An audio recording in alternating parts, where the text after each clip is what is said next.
Hello, wackos. Welcome to another episode of Without a Country. I am your host, Corinne Fisher. If you're new, if you're old, if you accidentally clicked on this, hello, welcome. Follow me on Instagram at philanthropygal. Follow the show on Instagram at Without a Country Podcast. Press subscribe while you're here. Even if you just want to keep tabs on what a dumb bee I'm being. Really, whatever it takes to get subscribers.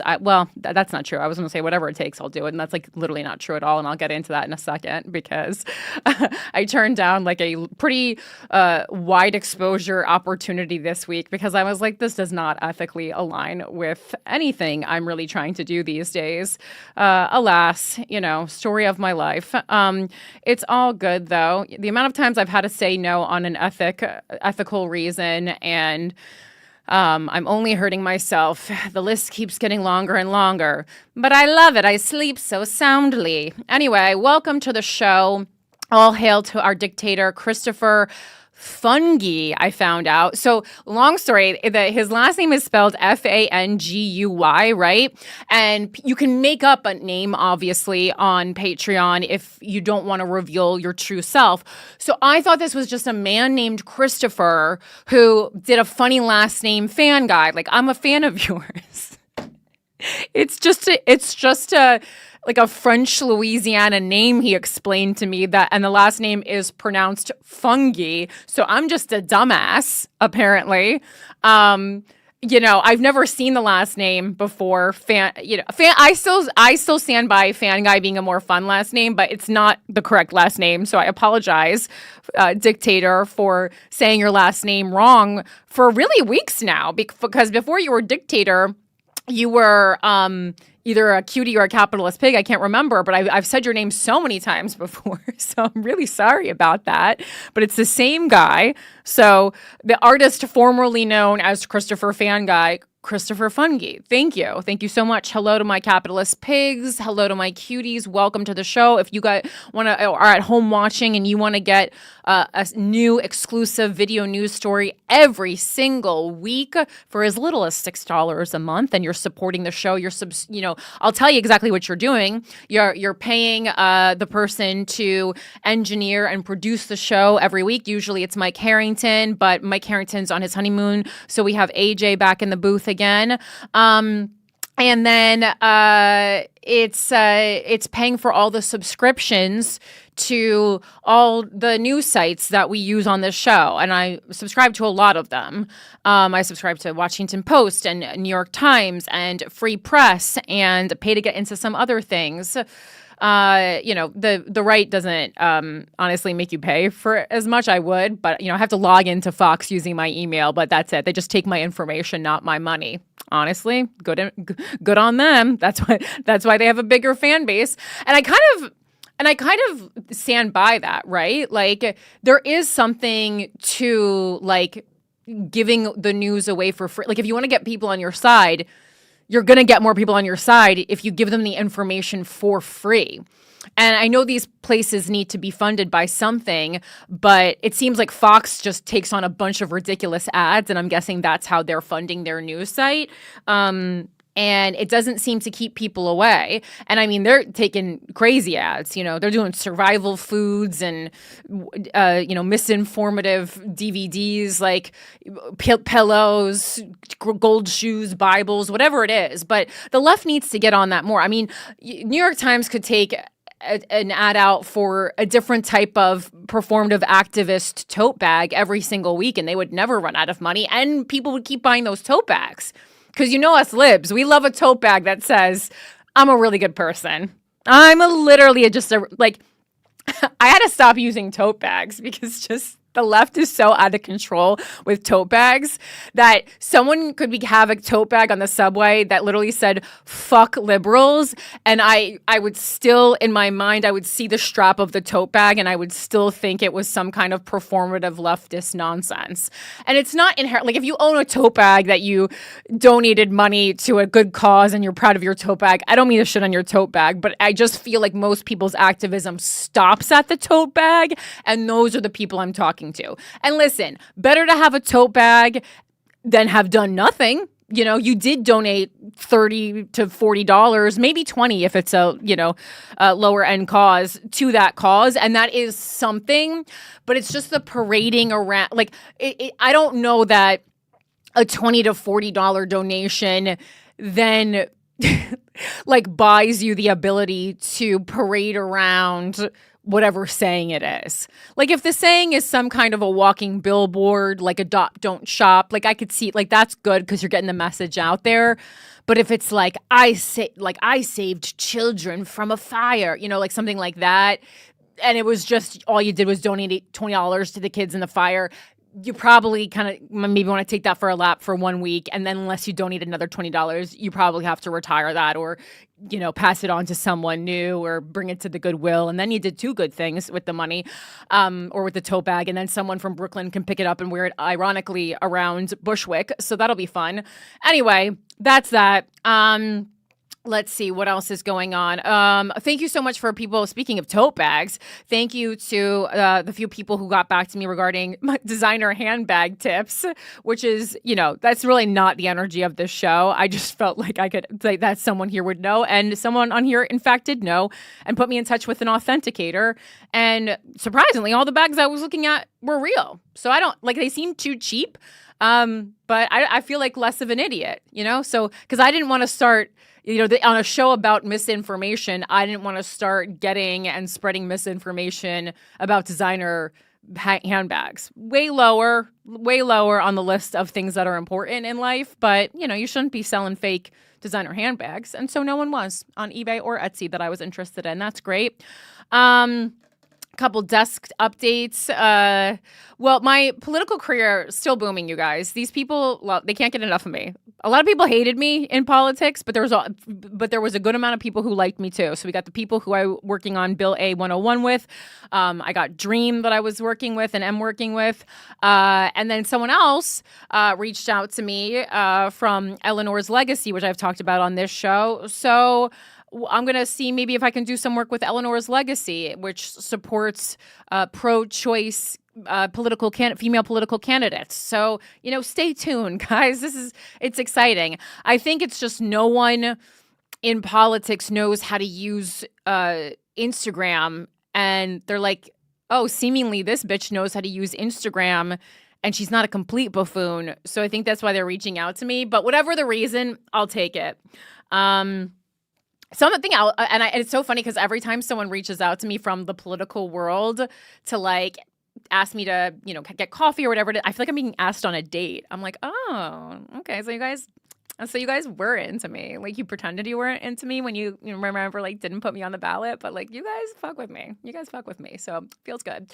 And it also makes me feel like I wasn't, experiencing psychosis, because there were several things that I did during the campaign that I was like, I fucking nailed that. There was several elements that I was like, I nailed that. And it's people from those things that are reaching back out. So I guess I was right. Always room to improve though. And I'm consistently taking in news articles and watching all these new young people who are challenging incumbents and first-time candidates. And it's really great to see these campaigns coming together the way that they are. It's very exciting. I will say a lot of people in the political world, though, are just if you're thinking of running something, at least this is the way it is in New York, these people are LA level flakes. They're the type of people who reach out and ask you if you want to grab dinner or something, and then you never hear from them again. That's also happened a number of times. And it happened while I was campaigning too. People were so interested in reaching out to offer me help during my campaign. And I would get back to them really swiftly, and then I would never hear from them again. And I'm like, there's nothing that could have happened in that window where I lost your trust. It was 3 hours. But I don't know. But just again, I think I talked about this, but it's nice to want to help. But unless you're actually going to follow through on your offer to help someone, don't make the offer at all. Because it creates another problem, which is a distrust in people. And we don't need any more of that in our society. Moving on. Well, I had therapy today. I haven't been going as much because I haven't needed to, knock on wood. And So I go like once a month now. And I was going on and on because my boyfriend is going on vacation with his family next week. And I said I couldn't go. And part of the reason that I couldn't go in my head was because we already went to a lake house, me and him, for 5 days. And I felt like that was all the vacation I deserved for the amount of work that I've accomplished this year so far. And I stand by that. And I said this to my therapist. I was like, listen, yes, I ran for mayor. Yeah, but it's only July and I've already gone on a 5-day vacation to a lake house. And right now I just don't feel like I'm due for another, 5 days at a house. I haven't done it. I didn't even make the ballot. This is my conversation with her. And she was just looking at me. She was like, Corinne, you live in New York. She's like, most people take like the entire summer off. And I go, I'm not one of those people. I don't agree with that. I don't know. That's not summer, and this is a mistake that I made during COVID. I actually tried to relax during COVID. Then everyone became a TikTok star while I was jumping on trampoline in my backyard. So I'm not going to be tricked again. Every summer you'll find me working. Because summer is when people press the snooze button and they go, oh, okay, I'll catch up in the fall. No, I'm catching up in the summer, and then in the fall I'll see you and I'll be better than you. I can't do this anymore. So, but my therapist was just like, Corinne, you're very hard on yourself. I go, well, you know what? Yes, this is how I was raised, and honestly, I credit it to a lot of my success. So this is just how it's going to be. I'll take a vacation when I deserve it. I'm going to Tokyo in October, and I have a lot of work to accomplish before then. Otherwise, I won't be allowed to go to Sanrio Land. And this is rules that I set for myself, okay? Because as an adult, you need to set rules for yourself. Otherwise, who the fuck else is going to? Otherwise, the government sets them for you, and then you end up in jail. Okay. Quick tease. Speaking of going places, after I returned from Tokyo, and I can't stop talking about it, October 22nd, Halloween Gash. The Comedy Store reached out. They love the show Gash. They want to see me again for Halloween. So I will see you, Los Angeles, on October 22nd. Tickets are not on sale yet because I got to submit a whole lot of information and a poster and all this, and I just found out. But you guys listen to Without a Country, so I always give you teaser information. I give you stuff first. So basically, it's a save the date for Halloween. Right now, you could be celebrating Summerween.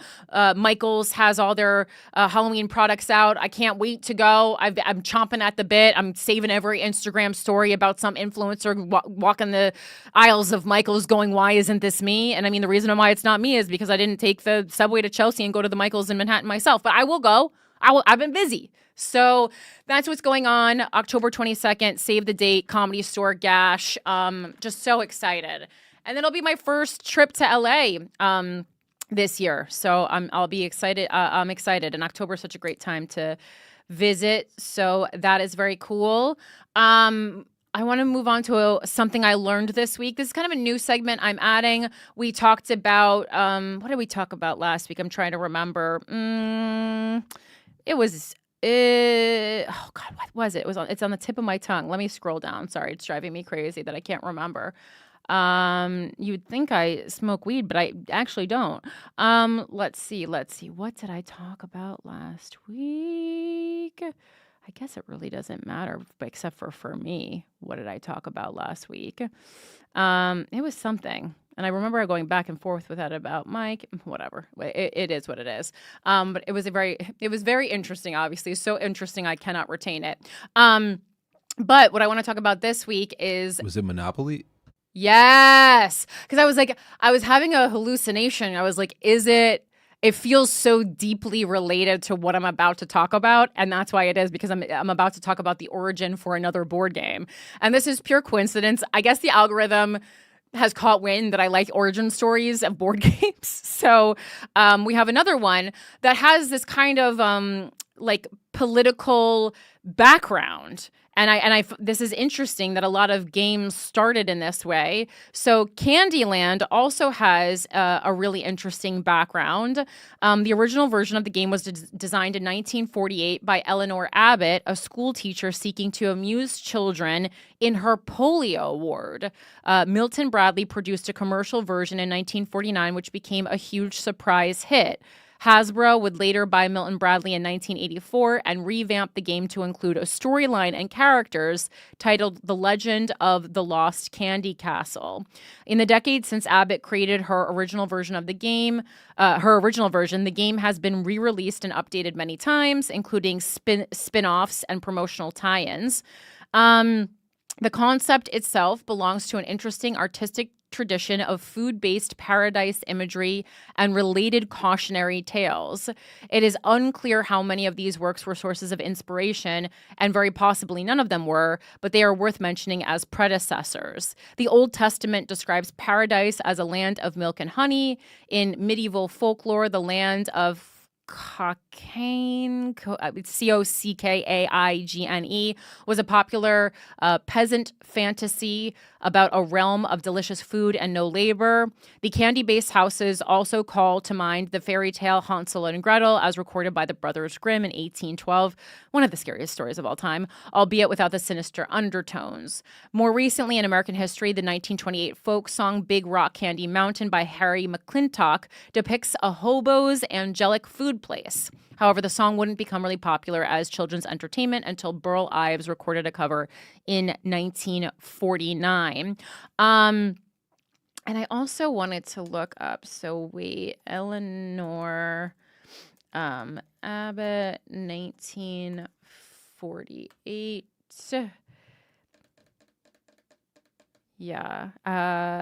She's a retired school teacher. Abbott had been diagnosed herself with polio, and during her lifetime, she was surrounded by children suffering from the same disease, and during her stay, I think, in the hospital. So that's very interesting. It's polio, and like people in the comments, of course, were all joking that, well, we're about to be playing Candyland again if people stop getting vaccinated. Sorry. Department of Education. She also said she was stuck in a San Diego hospital surrounded by young children who, like her, were hobbled by polio. The kids were lonely and sad, and Abbott, with nothing else to do, decided that a cheerful board game could be the perfect antidote. So she supposedly grabbed a piece of butcher paper and started sketching plans. The end result was perfect for young children. No counting, no reading. Players simply needed to grasp colors and follow instructions on the cards to travel around the board, stopping at various delicious-sounding locations along the way. She shared it with the children of the polio ward, and they loved it. Oh, that's cute. So, Guy, I guess if you're bored, create a board game. I think people don't, forget that you can create a game. What's the last game that I feel like really took off that people created, like Cards Against Humanity? That started as just like they were like GoFundMeing it or something. They basically, started or Kickstarter or whatever the hell they did. They did one of those, and they were like printing it off their computer and selling it to you. I actually have my best friend Tommy, I believe, bought me one of the earliest versions from like online, and now it's a I don't know how much the company is worth, but they sell it in Walmart and, Toys R Us when that was around, and it's just all over the place. And so, a really cool idea. And I think that's a great way to get started in a creative way that everyone isn't always thinking about. So maybe less competitive. I don't know. It says Cards Against Humanity is estimated to be worth around $500 million. Whoa. 500 million what?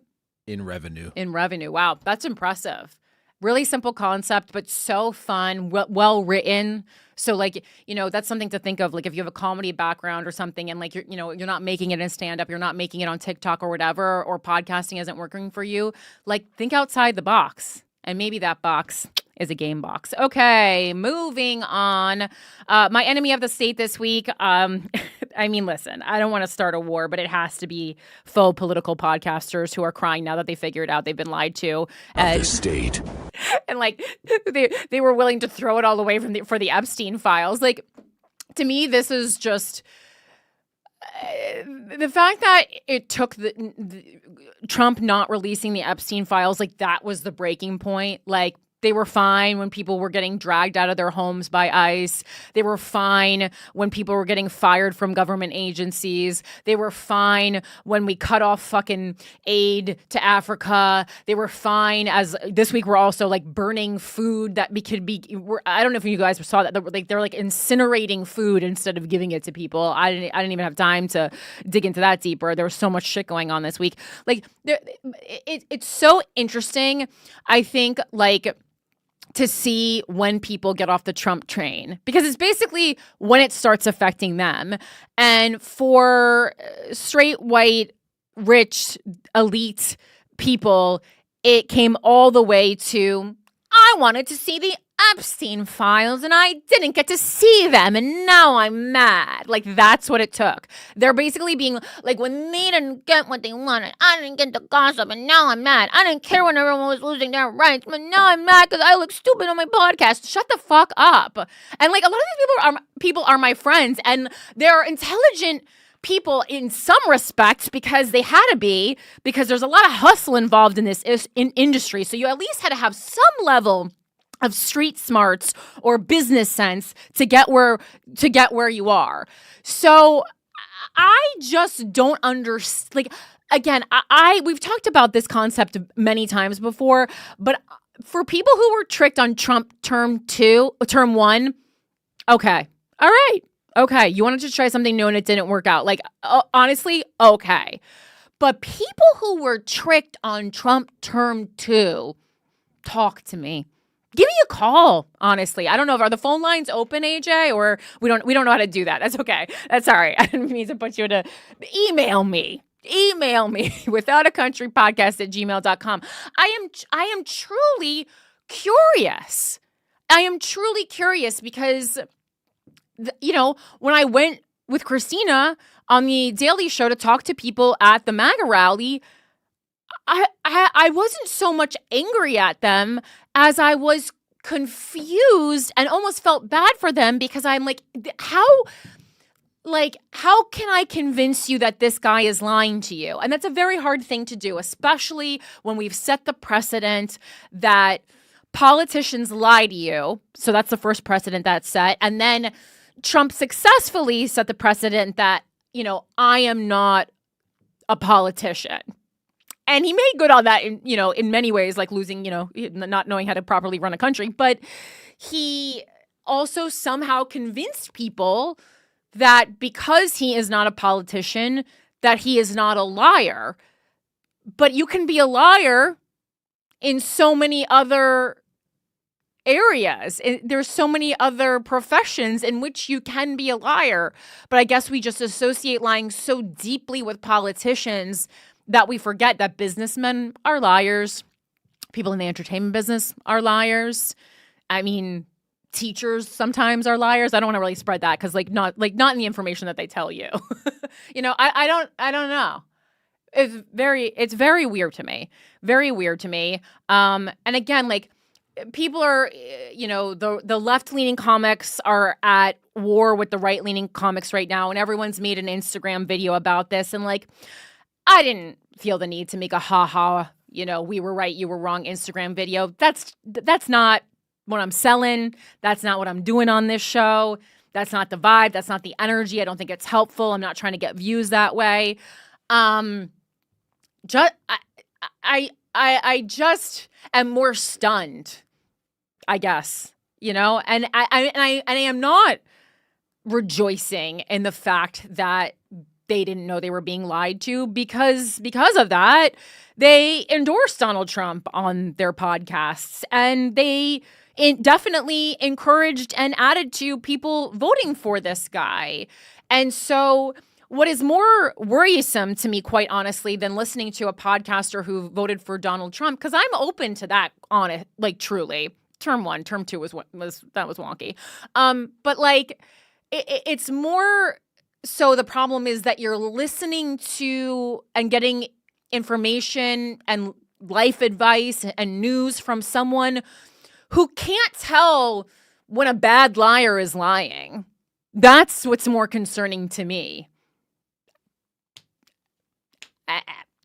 New Republic did an article on it. And again, I don't want to target. I'm not like trying to protect Andrew Schultz, but like I don't want to target him either. He in our personal life, and I don't regularly watch his show because it's not really meant for me. But like I do know him to be like a supportive colleague, and I think he's really generous with his time, and no matter how successful he's gotten, always has time to give me advice when I shoot him a text or something. So I want to see people as whole people, not just as their political views. So this is not an attack on him. And like, it's not like he's not doing anything for me. So it's not like I'm like trying to not burn a bridge. I don't want to create extra animosity in a world where there's already so much animosity, and I see everyone getting in fights online. But this is from, New Republic, and it says podcast bro Andrew Schultz turns against Trump after voting for him. And it starts out, anti-woke podcaster Andrew Schultz is coming to the same realization as thousands of other American voters over the last 6 months. President Trump lied to them. Everything Trump campaigned on, I believe he wanted to do, and now he's doing the exact opposite thing of every single fucking thing, Schultz said on his Flagrant podcast Thursday. There'll be people that they'll DM me and be like, you see what your boy is doing? You voted for this. I'm like, I voted for none of this. Schultz has been an ardent supporter of Trump for some time now, even having him on his podcast as a guest during his presidential campaign. He continued on. He's doing the exact opposite of everything I voted for. I want him to stop the wars. He's funding them, which is a similar criticism that we heard of from Mike here on this show who voted for him. I want him to shrink spending, reduce the budget. He's increasing it. It's like everything that he said he's going to do except sending immigrants back. And now he's even flip-flopped on that. Maybe he will stop these wars. No, maybe we will see what's up with this Epstein shit. No. Strangely, Schultz isn't the only one surprised by the gap between Trump's campaign promises and his actions as president. Fellow Trump supporters like Elon Musk are baffled by Trump's wanton spending on the budget bill, while Representative Marjorie Taylor Greene is dismayed at Trump continuing the endless wars.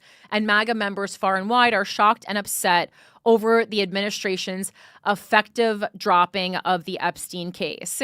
It seems like a shift is coming, but it may be all too late. So,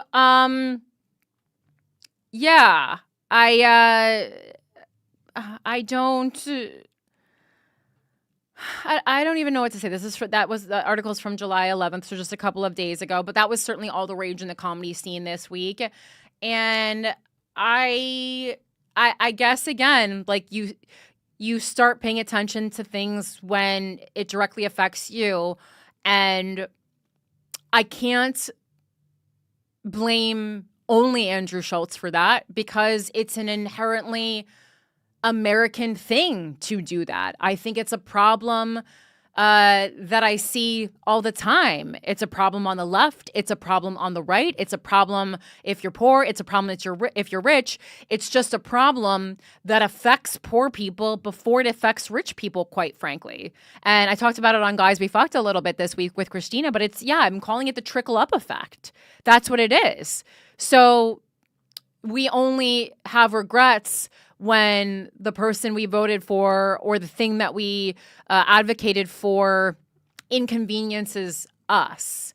And maybe this is a larger lesson in deciding, do we want to be people who care when our fellow countrymen and women are lied to, or do we only care when we are personally lied to?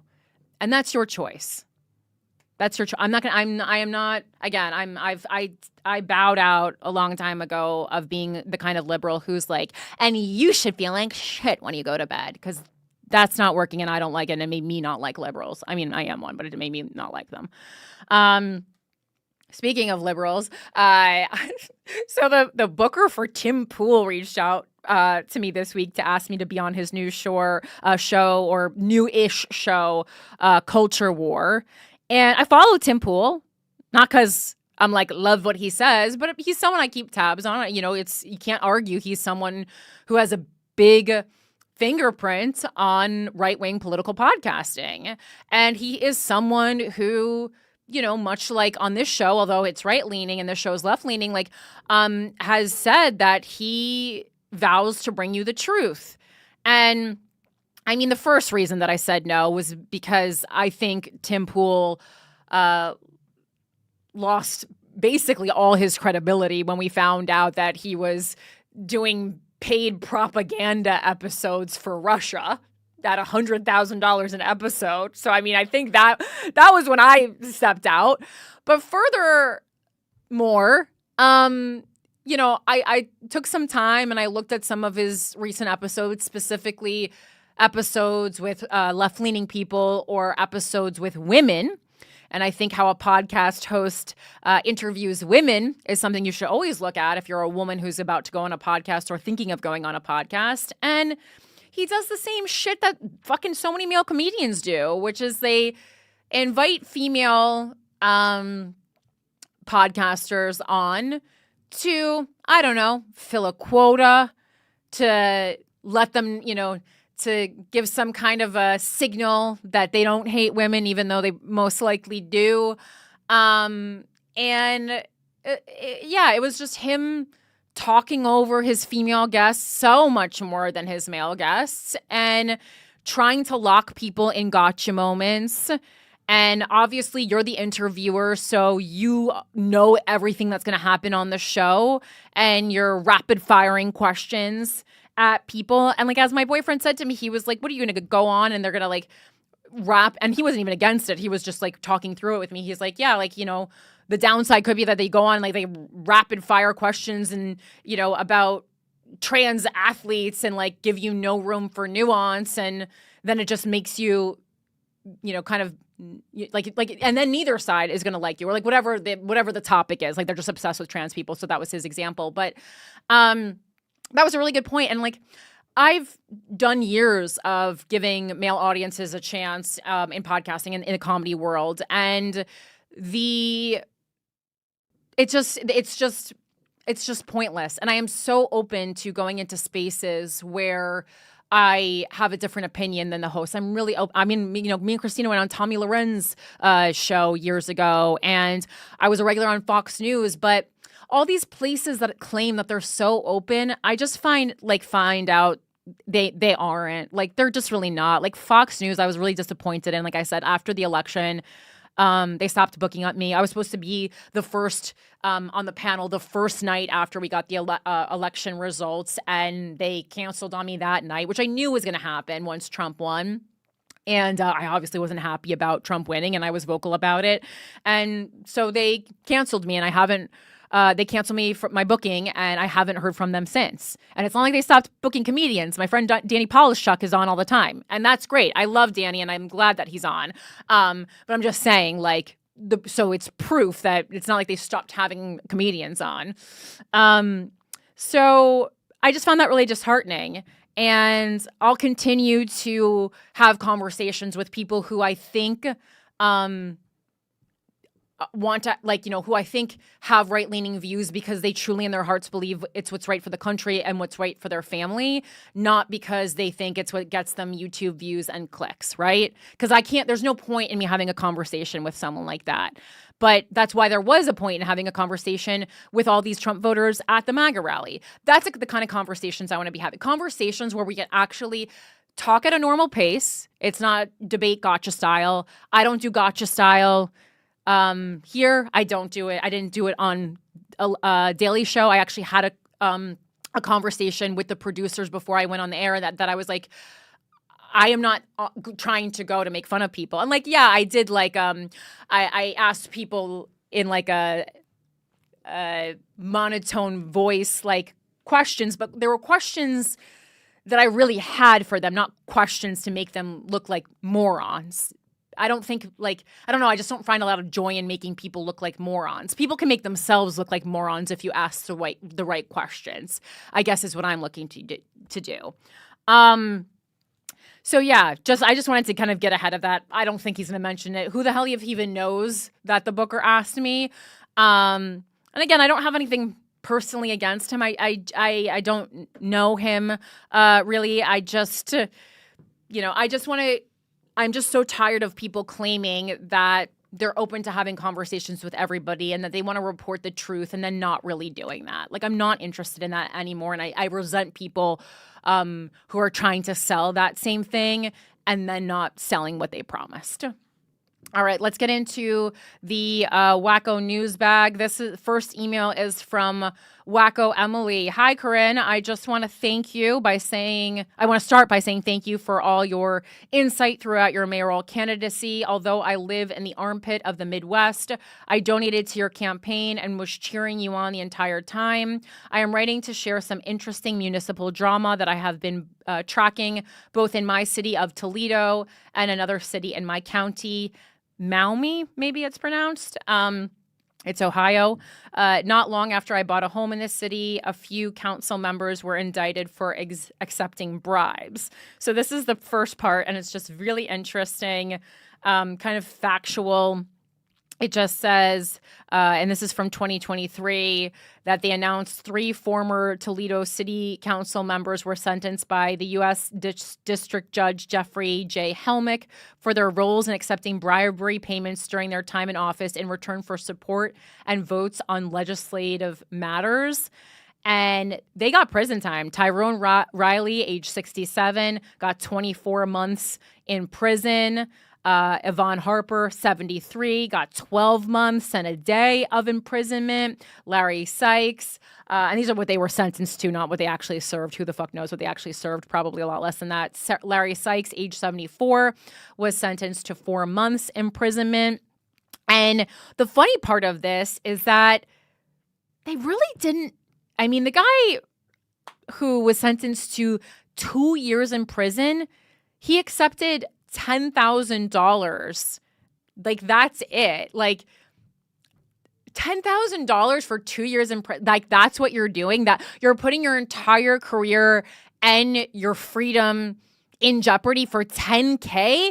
What is going on? What is going on? These are people that are over the age of 65 as well. Some are in their 70s. Right. So that's a long time. Right. Well, and it's also at that age. If you're taking risks like this for $10K, you didn't invest well. You didn't save well. I don't know what you're doing. Obviously, you have a good job, so like, what are you doing? What are you doing? Another person accepted $5,000, and one person, they're going to jail for $1,500. That was my favorite part of this article. Like, please, the guys, in everything, and this includes crimes, the risk must be worth the reward. So that's part one of this letter. And she goes on to write, I only recall this happening because recently there has been more potential drama brewing, likely regarding other council members. A mayoral candidate made headlines recently for trying to present signatures at a meeting regarding the zoning changes to allow a mining company to operate basically in our backyards. She said, I am not necessarily against this, but I did have questions and concerns. I have some experience in the mining and steel industries. The FBI is now investigating. And then she said, now for Maumee, they have been having some drama over their sewer system that has spilled over into a group of Maumee patriots, in quotes, who are trying to recall 6 of the council members over their proposed fix for the sewer system, which was never fully implemented and is since on hold due to the public outcry. If you drive through Maumee, you will see signs in almost every other yard saying trapped in Maumee and recall all who failed us.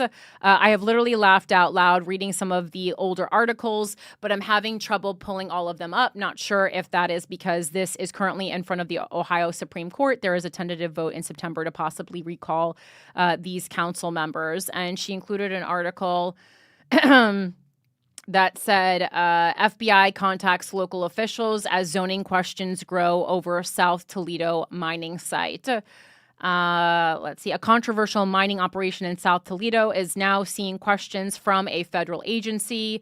11 Investigates has confirmed through multiple sources that at least 3 individuals within local government have been contacted by the FBI in connection to the Rocky Ridge Development Project, though the scope and nature of the federal interest remains unclear. The sources who spoke on condition of anonymity were not authorized to discuss the contacts publicly. Rocky Ridge Development LLC has been extracting sand and clay from 3 parcels off Angola Road, land that is currently zoned for residential use, not industrial.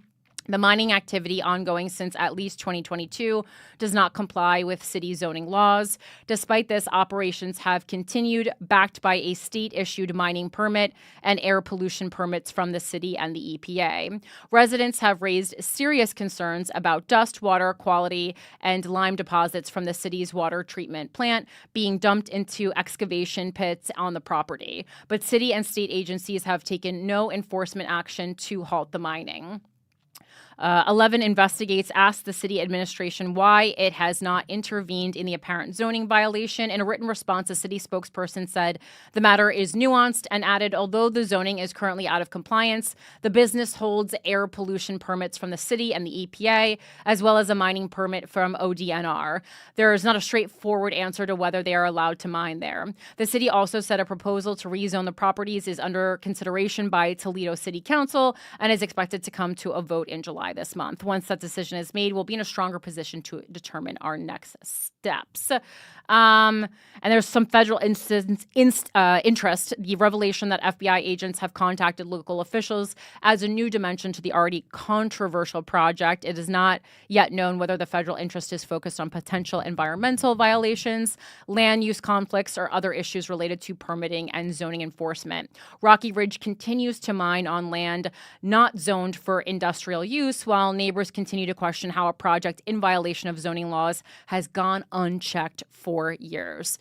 And that's the thing. It's just like not a lot of people are watching people in places of municipal power. I guess if I'm going to summarize everything that I've been telling you for the last several months, that's what it is. And that's why I'm so interested in it. And plus the drama. It's better than any reality TV show I've ever watched. This is from Wacko Lydia, some municipal politics from across the pond, from The Guardian. Reform UK puts teenagers in charge of vital public services. And I don't know if you can put this picture up here, because to see how young these guys look is actually hilarious. It looks like Justin Bieber when he was playing guitar on the steps of, Canadian churches and stuff, when his mom was like, someone in this family has to make money. And please, don't even get me started on that album. I can't. If you like to get, you need hearing aids. Concerns raised about council appointments, including 19-year-old overseeing children and family services. Reform UK's local election wins have led to teenagers being put in charge of vital public services. So I'm going to stop right there for a second and say, when teenagers start getting elected, that's your sign that people have lost complete hope in the government and are willing to try anything new. It's also why Donald Trump got elected. So we got to make some changes. And again, I love this article because it shows that this discontent with our government is not just an American problem. And again, this is something that liberals love to make it like, oh my God, I cannot stand this liberal talking point of like, oh my God, I can't wait to leave America. It's the worst. It's the worst country. I'd rather live in Syria. I'd rather live in Saudi Arabia. Go. Stop. Shut up. If you actually lived in these other, you're full of shit. You're full of shit. You have no idea what goes on there. You have this anti-American view, and yes, things are bad, and we have changes that need to be made. But this idealistic view that you have of other countries is, quite frankly, ridiculous and short-sighted. So how about let's roll our sleeves up and do the work that you claim to have done on your tote bag and fix the fucking country that we're in, right? Let's do that. Including a 19-year-old who is overseeing children and family services while at university. 2 months after the elections in which Nigel Farage's party took overall control of 10 councils, concerns have been raised about the experience of candidates who have been appointed to roles with wide-ranging responsibility. At Leicestershire County Council, the Reform Councillor Charles Pugsley, 19, has been made the cabinet member for Children and Family Services. Pugsley's elevation has caused particular concern, as has that of Joseph Boehm, a 22-year-old who has been made the deputy council leader and handed the adult social care portfolio, despite having previously expressed the view that, quote, depression isn't real. I mean, that sounds like something one of our 55-year-old Congress people would say. So what's the fucking difference? Both are defenders of a reform policy that would block the council from flying community emblems such as the Pride and disabled people's flags over council property. So what's happening is, the left has been telling people, people, especially young people, to run for something. And so now people on the right are doing the same thing. Like, I don't know why we think that when young people on the left start running, that young people on the right aren't also going to start running for something. Like, obviously they are. Let's learn how to play defense as a party. And I know this is England, so it's different, but same thing applies. More than 100 social workers and other employees at the council have signed a letter condemning the policy, which they allege promotes exclusion and marginalization. According to the anti-extremism campaign group Hope Not Hate, a now deleted social media account appearing to belong to Boehm had frequently retweeted and posted apparent praise for the misogynistic influencer Andrew Tate. It's like these, people who listen to Andrew Tate are going to want to get jobs and pursue things too. You think this wasn't going to happen? Of course it was going to happen. Another claim on the same account that, just as much as I was inspired to run by Donald Trump winning the presidency, people with, these kind of views are too. Another claim on the same account that depression isn't real raised concern among fellow councillors who have written to Reform's leader at Leicestershire. Boehm has reportedly dismissed the allegations as, you guessed it, fake news. News of their appointments follow that of George Finch, 18, who has become the interim leader of the neighboring Warwickshire County Council a year after completing his A-levels. Their relative lack of experience has caused unease across the political divide. Deborah Taylor, a conservative councillor and leader of the opposition, who was the previous cabinet member for children and families in Leicestershire, questioned their qualifications to hold roles overseeing services that account for more than 70% of the council's £1,616 million budget. I am a huge champion of young people and young counselors, but what really concerns me is that the new young counselors should be nurtured rather than being thrown in at the deep end to what can be a quite full-on role where there is exposure to some real trauma and difficult decisions, she said. She doesn't give a shit about the trauma. She just doesn't like the decisions these people are going to make. Rather than age, it's about political and life experience.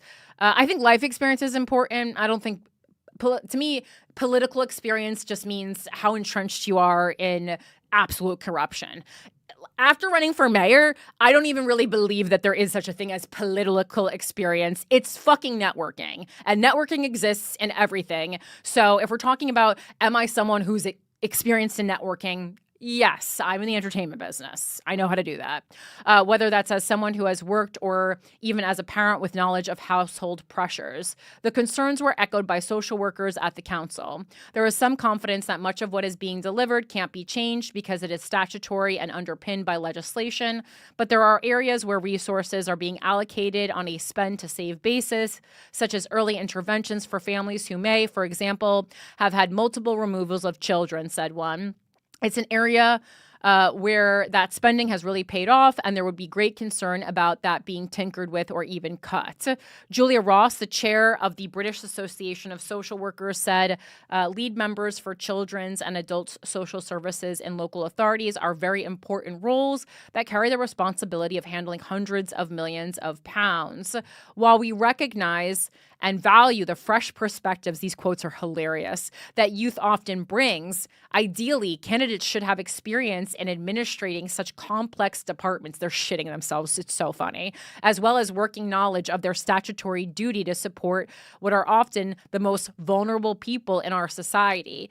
Yeah, it's more like if 19-year-olds are getting elected, you have the calls are coming from inside the house. So I don't feel empathy. I'm sorry. We had so much fucking time to fix this. Years of op-eds, of warning signals, of flags, of people saying the Democratic Party or the progressives need help. And again, I know this is in England, but this has happened internationally. This is, this rightward movement. So I don't feel bad. Fucking fix it. Neither responded to requests to comment, although they have used their X accounts to answer critics. Quote, some say I'm young. I say that's exactly what this role needs. I understand the challenges young people face today because I've been there. Now I'm making sure young voices are heard, Pugsley tweeted. But this was questioned. Naomi Bottomley, a Green counselor, said, I know that Charles Pugsley has alluded to the idea that he knows more about what children need because he is young, but he also went to a private school and is a landlord, so I'm not sure he has quite the same experience as many vulnerable young people. And that's why I want to track these elections that are going on, right? Because again, I think a lot of times we think the wrong things are what divides us. We think about race. We think about age. We think about all these other variables. And I really think the thing that divides us most is rich versus poor. And so the fact that these people are getting elected and they're private school kids and they grew up wealthy, I want to track these other elections. Like Deja Foxx, we know she lost. She didn't grow up wealthy. Zoran Mamdani won, grew up very wealthy. Let's see. I have to look up Kat. Can you, AJ, can you look up Kat Abuzele and see if you can find out like her financial status? I don't think she's rich, but I think that's a very interesting variable to track. So perhaps it's not age. And really it's that rich people are ahead from day one, and that's going to also help them win elections. I think that would be a very interesting kind of study to do, our independent study that we'll be doing.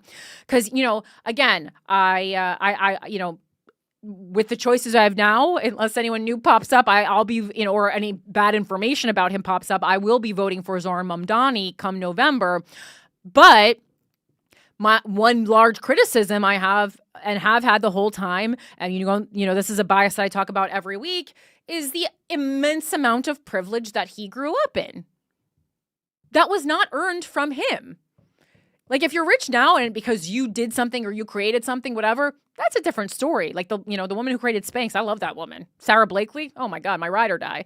But like, if you grew up privileged and you never knew life not being rich, I'm not saying that you don't deserve good things and that you can't be an effective leader. Of course you can, but you're going to have to prove it a little bit more to me, to be quite honest, especially when you're pitching socialism. Pugsley, a computer, do you have the information? I did find something.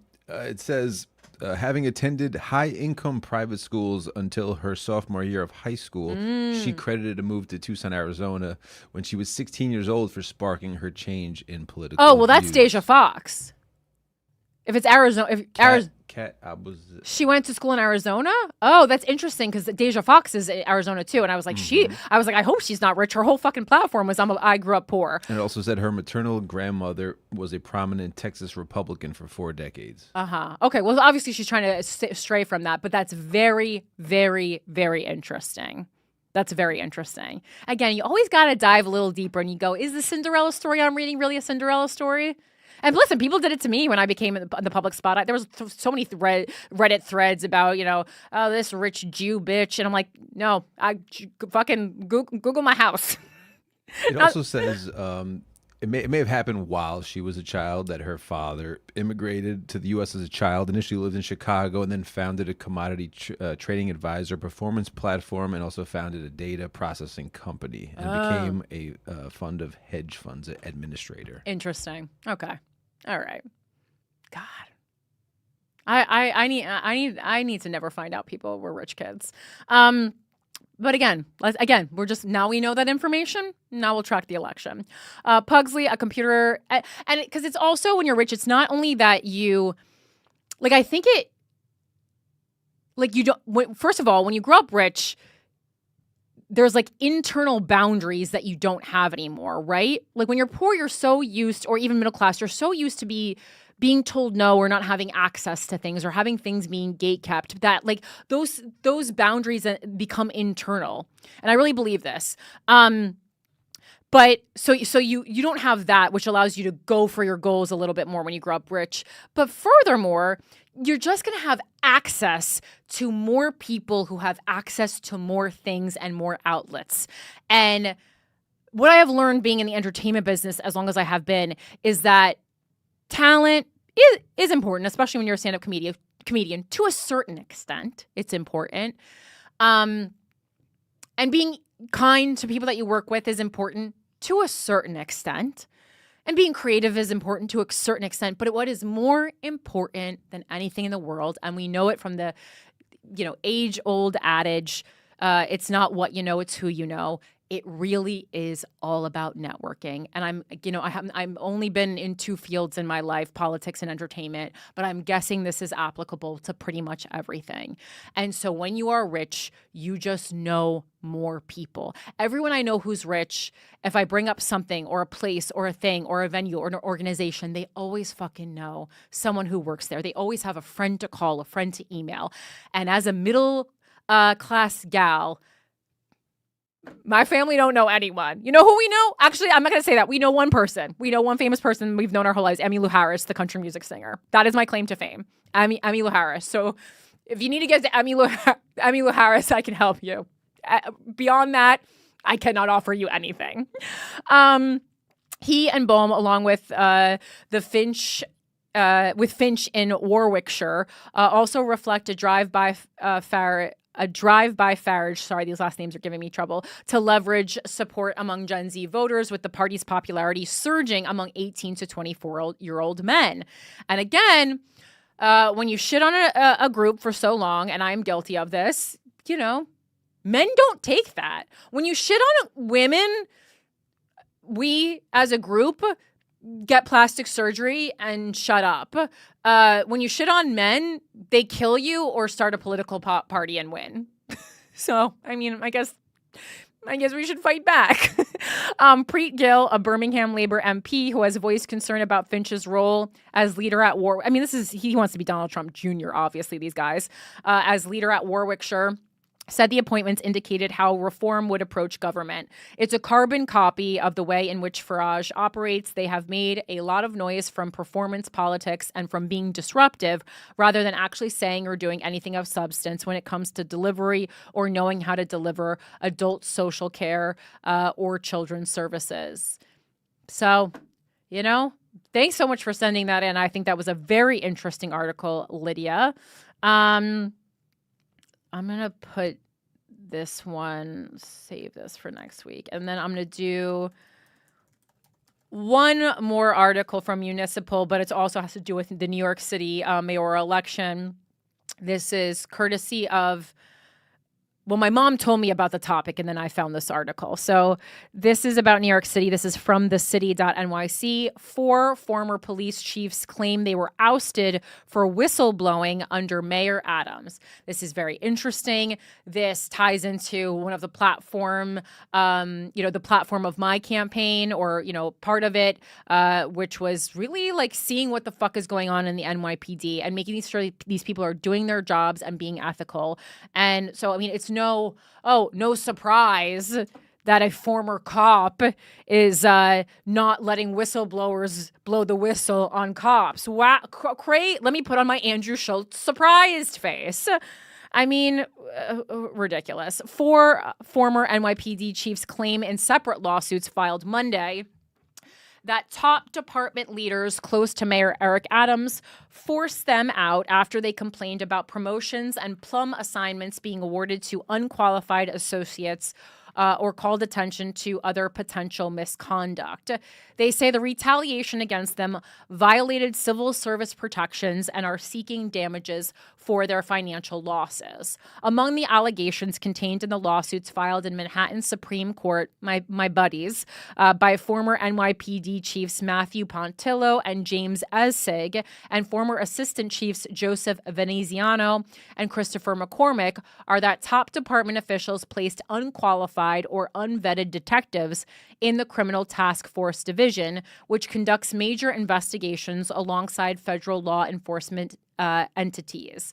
McCormick, who oversaw the Criminal Task Force Division, alleges in his lawsuit that about a dozen such associates of top leaders were placed in the unit over his objections, prompting complaints not just from him, but also from the federal law enforcement partners.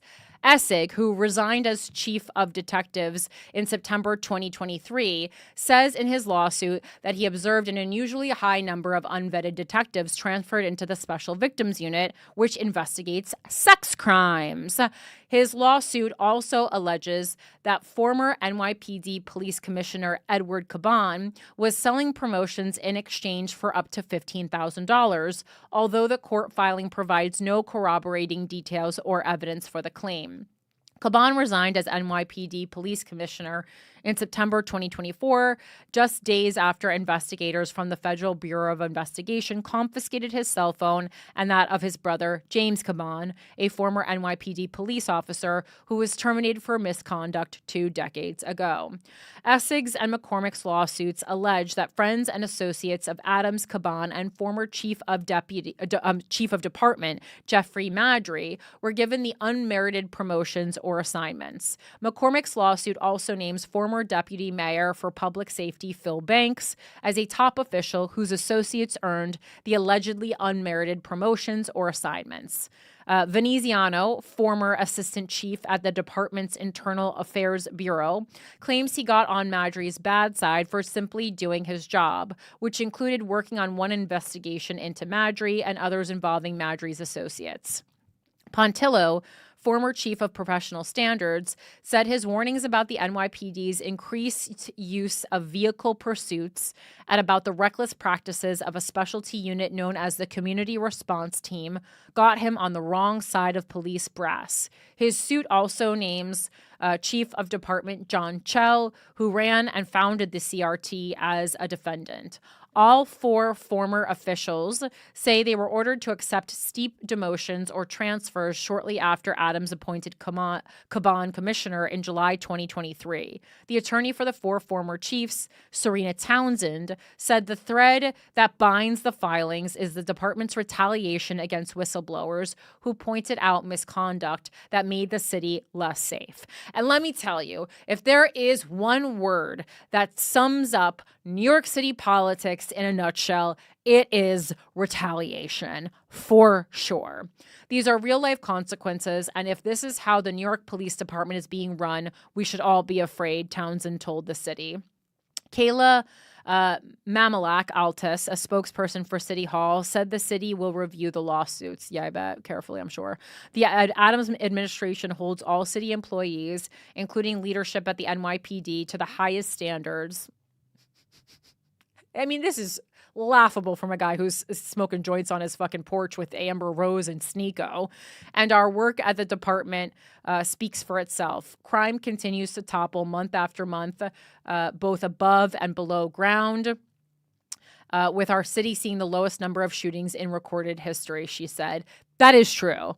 That is no coincidence. It's thanks to the Adams administration's laser focus on public safety. And I do have to say, because again, I like the facts, Adams promised a safer New York City, and he did deliver that, you know? Murders down, rapes up, baby. Russell Capone and Rebecca Donaleski, partners at Cooley LLP, said Caban would vigorously defend himself against the claims in the lawsuits. There is no merit to the allegations raised in these complaints, including the unsupported and reckless suggestion that former Commissioner Caban accepted anything of value in connection with promotions, the attorneys said in a statement. Chell and attorneys for Madry and Banks didn't immediately respond to requests for comment. Marjorie resigned as chief of department in December after a subordinate accused him of coercing sexual favors in exchange for overtime. Oh, I remember that story. While Banks resigned as deputy mayor in October, weeks after federal investigators raided his home. Wow. Spicy, spicy, spicy. That's a spicy meatball. FBI agents also raided Marjorie's home in January. I mean, this is who I was dealing with, guys. No wonder I needed that 5-day vacation, but no more. Among the questionable assignments cited in the lawsuits was that of a detective who Banks allegedly referred to a unit that investigates money laundering known as El Dorado. McCormick says in his lawsuit that he asked the person who didn't have a financial background why he was interested in the job. The person answered that the name of the unit, quote, sounded cool, the lawsuit says. McCormick claims that he rejected the person who had an unspecified criminal history that would put any potential court testimony at risk, but that the person was assigned to the unit anyway. That officer is still on the El Dorado unit, the lawsuit says. Oh my God. Pontillo, whose duties included assessing the department's risks in order to stave off any potential lawsuits, first began to analyze the community response team after noticing that officers who had committed serious infractions, I love that name, that word, infractions, were assigned to it. His review, which culminated in an audit, found that officers in the unit activated their body-worn cameras late into an encounter, which his lawsuit says suggests a pattern of trying to hide unconstitutional stops and searches by only activating the camera after they found evidence of criminality. His audit also identified problematic arrests and highlighted complaints about the unit filed with the Civilian Complaint Review Board. Pontillo says in the lawsuit that he presented his audit to then Commissioner Keechant Sewell, who... That's a mouthful. Keechant Sewell, who called a meeting with top department leaders, including Marjorie and Chell, to discuss it in June 2023. He said Sewell left that meeting with a notice to Marjorie to ensure the right people were assigned to the unit and that they were properly trained. Pontillo's lawsuit says that after the meeting, Chell pulled him aside and admonished him by asking, "Why do you have to tell her?" The lawsuit says that at 1 p.m. that same day, Sewell, Marjorie, and Chell discussed the audit with Adams, who was a big booster of the CRT. By 4 p.m. that same day, the lawsuit says Commissioner Sewell had resigned from the NYPD with no explanation given. Dun, dun, dun, dun, dun, dun. Oh, Keechant, I think I know this person. Commissioner Sewell. Interesting. And Keechant Sewell is a woman. Just FYI, I do think that's important too. All right. All right. Let's moving on to Cutie's Corner. This is some good news. And this was sent to me by Wacko Caitlin, who I believe she said she used to actually live in South Korea, but this is from BBC.com. South Korea banned dog meat. So what happens to the dogs? This is from June of this year, just a couple weeks ago. When he isn't preaching the word of God, Reverend Ju Young Bong is raising dogs for slaughter. Okay. Business is not going well, though. In fact, it's on the brink of becoming illegal.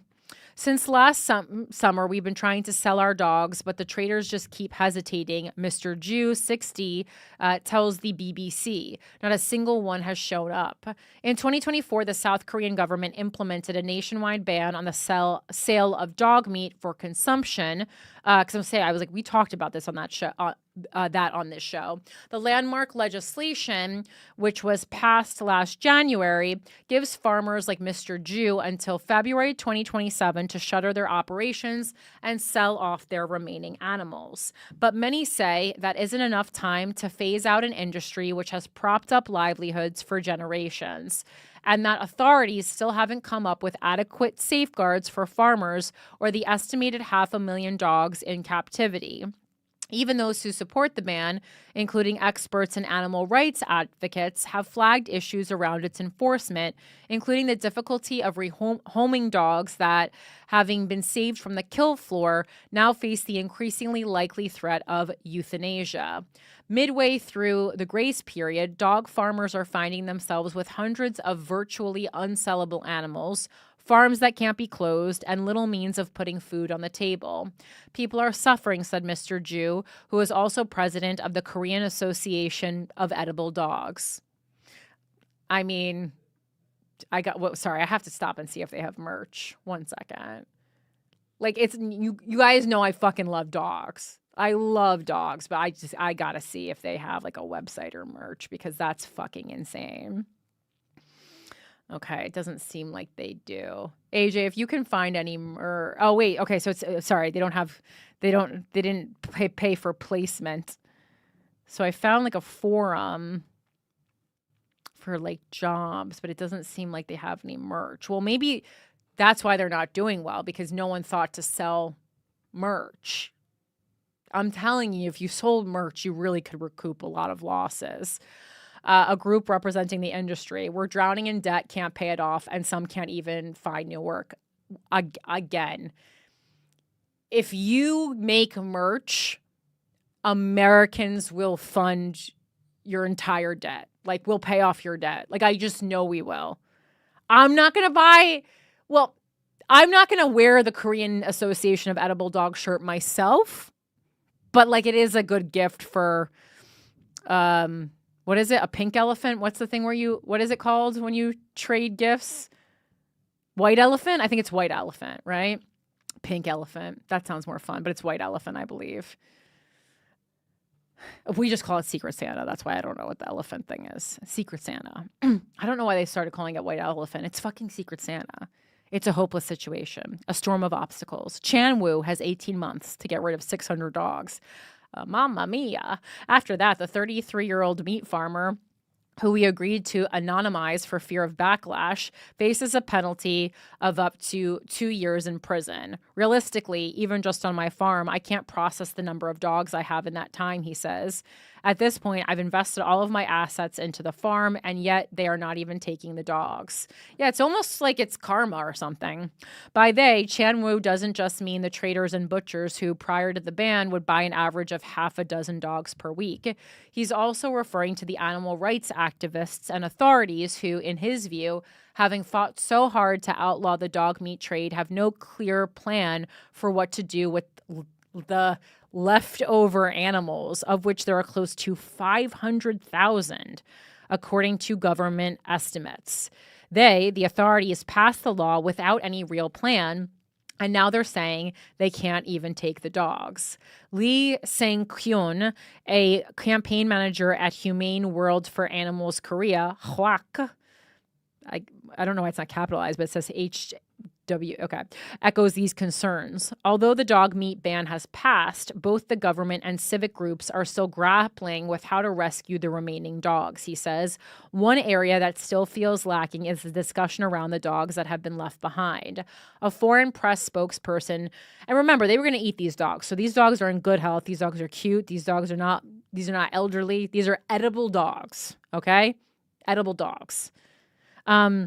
A foreign press spokesperson from the Ministry of Agriculture, Food and Rural Affairs, Mavros, told the BBC that if farm owners gave up their dogs, local governments would assume ownership and manage them in shelters. Rehoming them, however, has proven challenging. Since weight equals profit in the dog meat industry, farms tend to favor larger breeds. But in South Korea's highly urbanized society, where many people live in apartment complexes, so similar to New York City, aspiring pet owners often want the opposite. And, that's very similar to here, where we have so many pit bulls and German shepherds and mixes of those breeds that are constantly in the shelter because they're so large. And on top of that, there's breed bans on a lot of those type of dogs. There is also a social stigma associated with dogs that come from meat farms, Mr. Lee explains, due to concerns of disease and trauma. The issue is further complicated by the fact that many are either pure or mixed Tosa Inu, a breed that is classified as dangerous in South Korea and requires government approval to keep it as a pet. So very similar to our situation with pit bulls here. Meanwhile, rescue shelters are already overcrowded. Again, also happening in America. This perfect storm of obstacles points to a perverse irony that countless so-called rescue dogs with nowhere else to go now face the prospect of being euthanized. And then it makes you think, you're like, well, if they're going to fucking kill them anyway, at least feed someone with them. Like, it's horrific, but it's like, at a certain point, you do have to think of it that way. And again, like Nikki Glaser talks about this a lot, but it's like, well, we have a different relationship with dogs because we have domesticated them and we live with them as pets, but like people are still fine eating pigs and cows. And like, so like, is there a real difference? Like culturally for us, yes, but like, no, it's still a living thing that you're killing and eating. So it's like at a certain point, I mean, I don't know. It's just unbelievable, says Chan Wu. Since the law was made according to the demands of these groups, I assumed they had also worked out a solution for the dogs, like they would take responsibility for them. But now I hear that even the animal rights groups say euthanasia is the only option. Cho Hee-kyung, head of the Korean Animal Welfare Association, conceded in September 2024 that while rights groups would try to rescue as many animals as possible, there would be dogs left over. If remaining dogs become lost and abandoned animals, then it's heartbreaking, but they will be euthanized, she said. The government sought to temper these concerns last week, saying that euthanizing animals was certainly not part of their plan. I'm going... Sorry, I was like skipping ahead because it was like a little long. A livelihood unravels. Some have looked for solutions further afield, sending the animals overseas to more willing adopters in countries like Canada, UK, and the United States. And that's good. Blah, blah, blah. All right. And eating dog is not the same as eating other meats, according to Ms. Chun. She points out that dog meat carries more risk from a food safety and hygiene perspective, especially in South Korea, where it has not been integrated into the formal regulated meat production system. Because they were also talking about why is it okay to eat cows, pigs, or chicken? The meat is also consumed in countries such as China, Indonesia, Vietnam, Laos, Myanmar, parts of northeastern India, and several countries in Africa, according to Humane World for Animals. But while consumption rates have fluctuated throughout Korea's history, it has become increasingly taboo in South Korea in recent years. A government poll from 2024 found that only 8% of respondents said that they had tried dog meat in the previous 12 months, down from 27% in 2015. So they're just continuing to look for options. It says 3.3% will continue after the ban comes into full effect. So they won't stop eating dog. No matter what they do, they're going to go to the whatever South Korea's version of the ASPCA is, and they're getting takeout. That's what they're doing with the leftover dogs. Oh, my God. Doggy bag. Oh, no. Man, oh, man. All right, we have so much show today. All right, let's get into it. I'm just looking at the topics. It's like Epstein Files, Marjorie Taylor Greene, genocide. Fun, fun, fun. Woo! All right, guys, Epstein Files. Obviously, like, I mean, this is still the main story of the week. I know it was kind of the main story last week, but, like, you know, I don't know. I mean, I know Michael and I were getting in a bit of a platonic friends quarrel last week about how important this was. And it's not that I don't think releasing the Epstein Files is not important. But again, I just think that there are some more basic needs that Americans have than knowing who's on the Epstein list. And like, yes, I recognize that these are high-profile, rich sex offenders who are in control of things. But like when we talk about what we have the ability to stop or fix, that's kind of the last thing that we have. Like the rich and powerful people are always going to do whatever the fuck they want to do.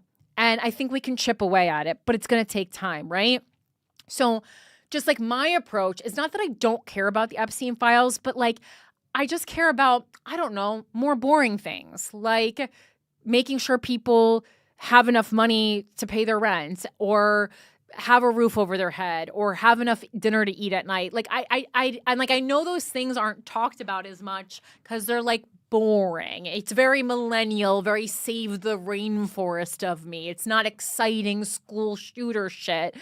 But that's why I am not like angered by this. It's like, yeah, I like tea just like the rest of us. I like the goss. I like the 411. I would like to know. I would like to scan the Epstein Files, see if I rubbed elbows with anyone on the list. I want to know just as much as the next guy, you know? I want to know just like I want to know who Carly Simon wrote You're So Vain about. But like, it's not, when I actually think about what America needs, what will heal us right now, knowing the names on the Epstein file just isn't at the top of the list. I got to be honest. And that's why I have the stance that I had last week. Can I play the role of Mike today? Can you play the role of Mike? I don't know. Sure. Did you vote for Donald Trump? No, but I was going to say, do you think that like pedophilia, a pedophile ring is like a valid concern for Americans? Maybe not number one, but like, I mean, do you think that that's something like, if you heard that AJ, I've been talking about sex trafficking for 10 years on Guys We Fucked, and everyone until recently called me literally crazy. So yes, I 100% agree with it. But again, when we're talking about who is being affected by this in a numbers game, the same as like when we're talking about other small groups of people and how it's crazy that the Republicans made the entire election about a minuscule group of people, trans people. That's kind of what I'm talking about. Like when we're talking about a numbers game, like if we're talking about a numbers game, what is affecting more Americans? And like, yes, pedophilia is affecting many Americans, but not pedophilia rings. Pedophilia rings is not affecting many Americans because they're plucking people off the top. Pedophilia, molestation, people getting fingered by their uncle at Christmas. Yes, that's prevalent. And we should talk about that all the fucking time. Yeah, for sure. But like these are powerful people that are supposedly caught up in this ring that may make other decisions that involve everybody. You know, if they are politicians, like. But kind of my stance on that is like, that is going to take so much time to dissolve. And I just don't understand why we would be more it's even if you were equally concerned, but it's like these people are not concerned about people who can't afford to live like every day. And this is a big juicy story. Yeah, exactly. Well, it's also why no one cares about climate change because it's boring to read about. Do you think that's my theory? It's boring. Yeah. Climate change articles are snooze fest. No one's getting taken down. No tits.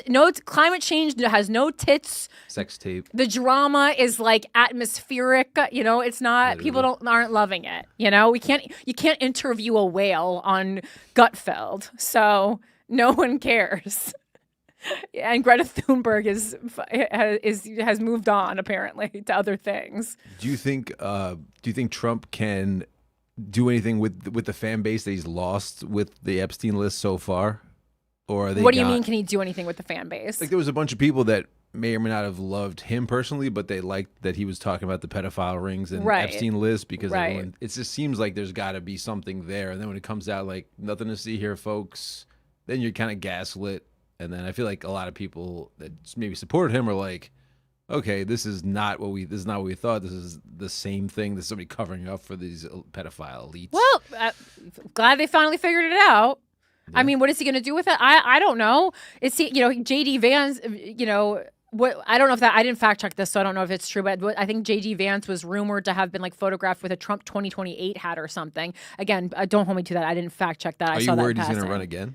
Worried? Yeah, he's definitely going to run it. He's going to attempt to run again. I would almost be disappointed if he didn't try. I'd go, oh man, he's lost his luster.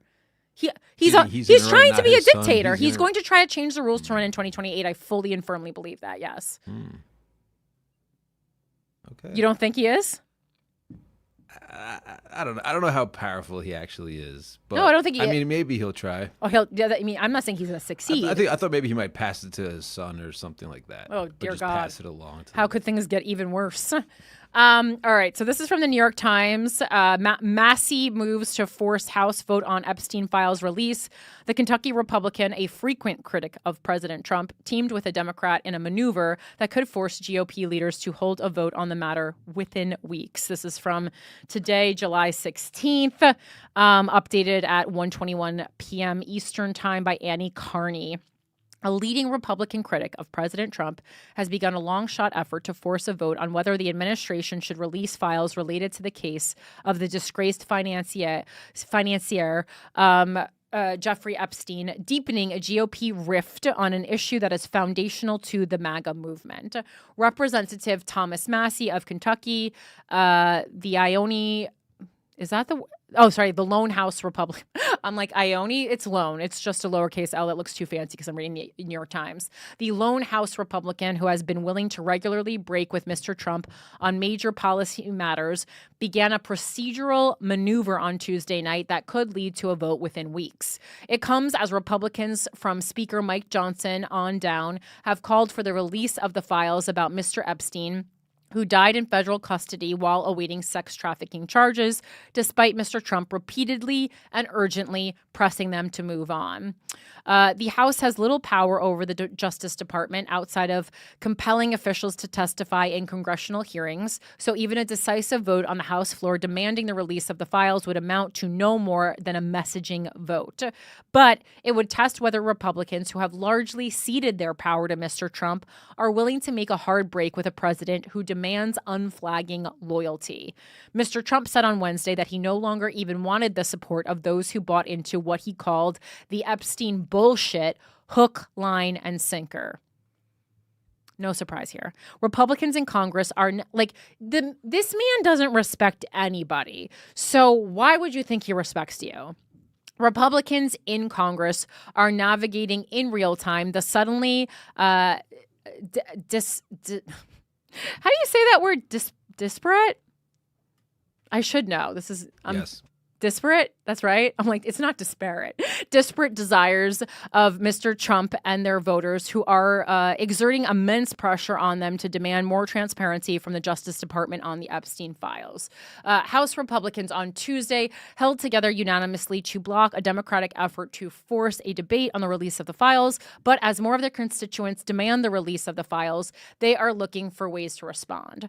Mr. Massey teamed on Tuesday with Representative Ro Khanna, Democrat of California, to file what is known as a discharge petition, which allows any member of the House to force legislation to the floor if a majority of House members, 218, sign on.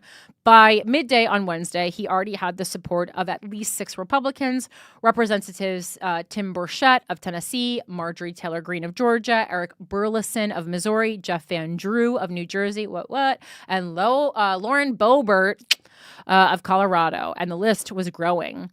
If all Democrats signed on, Mr. Massey would have more than enough votes to force Mr. Johnson to schedule a vote on the House floor, though the Speaker could try to delay action or offer an alternative in efforts to avoid an embarrassing or divisive vote. We already have 6 Republicans. We have the leadership of the Rules Committee getting every Democrat on it, said Mr. Khanna. The math is obvious. We're going to get a vote on the full release of these Epstein files. An overwhelming vote of Congress is not something the president can ignore politically.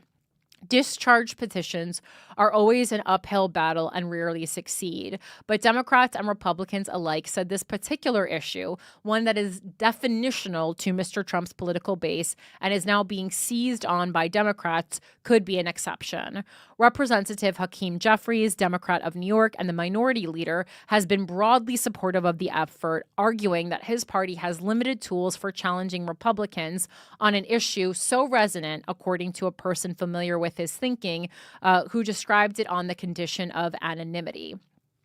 Representative Jim McGovern of Massachusetts, the ranking Democrat on the powerful Rules Committee, has also encouraged his colleagues to support the petition en masse. There could be a delay, however. According to the arcane rules of a discharge position, Mr. Massey and Mr. Khanna cannot start collecting signatures for 7 legislative days. With the House scheduled to begin in summer recess on July 25th, that would not leave enough time for action until after the House returns from its August recess, a lifetime in politics. And just a companion piece for that is that it's so funny. I used to have a joke about this, about Marjorie Taylor Greene. I was still working on it when I had a pause stand-up, so I should actually bring it back again. But it's about how Marjorie Taylor Greene is a crazy bitch. And even though I don't agree with 99% of her views, I do think that it's good to have a crazy ass bitch in politics, keeping an eye on everyone else, because at the end of the day, a crazy bitch she's going to blab. She's going to blab. She's going to spill the tea. And we do see every now and then Marjorie Taylor Greene like doing the right thing and blabbing and whistleblowing in the way that you need to. And she's doing that right now with the Epstein Files. And again, most of if we're going to disagree with most of, these MAGA supporters, let's at least have one batshit crazy loudmouth one. I don't know. Yeah, I don't know. There's sometimes I feel like she's actually useful because she's just so batshit crazy. Can you agree that with the Republicans that like this issue is like somewhat important? Why are you obsessed with this? Yeah. No. I'm just curious. I'm just curious if you think it's a waste of time, or you think it's important. Just not I don't think it's a waste priority. of time. What's annoying me is people who for so many people, number one, this was the tipping point. Oh. Is get your priorities straight. And like they're making it seem like it's because of the children, it's because of the victims of the crimes, and it's not. You'll hear very little discussion actually about the victims of the crimes. If this whole Epstein Files thing was a much larger discussion about the actual victims of the crimes, then that would be a different story. But it's fucking not. They want to take down, it's rich people and powerful people wanting to take down other rich and powerful people. And that is not a game I'm interested in. Because I don't think because the people trying to take the people down probably aren't good people either. So like, again, if this was like some larger thing, where as a country, we were finally going to get behind survivors and actually protect children from molestation and agree that pedophilia is like a mental issue, so maybe we could actually fucking talk about it openly. This is like my personal view. We've talked about this extensively on Guys We Fact. I see that you're giving me a face. I do believe that like pedophilic urges are something that you're means something's like fucked up in your brain, like the same way that it's been proven that serial killers like actually have something wrong with their brain, but that doesn't mean we allow serial killing. So like get the fucking help. MTG reveals depth of MAGA fury over Epstein Files. Marjorie Taylor Greene says the Trump administration mishandling of the Jeffrey Epstein Files has crossed a red line for even staunch MAGA supporters like herself. Speaking to CNN's Manu Raju on Monday, the Georgia congresswoman admitted the conservative blowback over the FBI and DOJ backflips on Epstein's alleged client list had been pretty big. I have to be honest, Greene said, it's just a red line that it crosses for many people. Jeffrey Epstein is literally the most well-known convicted pedophile in modern-day history. This is something that's been talked about by many people serving in the administration, myself, and many others on the right and the left, of there needing to be transparency of the rich and powerful elites that were in his circle while he was just one of the worst serial abusers of young women. So, like, good on her for actually talking about it in the way that it should be talked about. Like, I gotta be honest, other people talking about the Epstein Files are not using the language that she is using, and I gotta give Marjorie Taylor Greene her flowers today because she's earned them. But Donald Trump has turned nuclear at any mention of his former associate, throwing his support behind Attorney General Pam Bondi as she tries to shut down the Epstein controversy.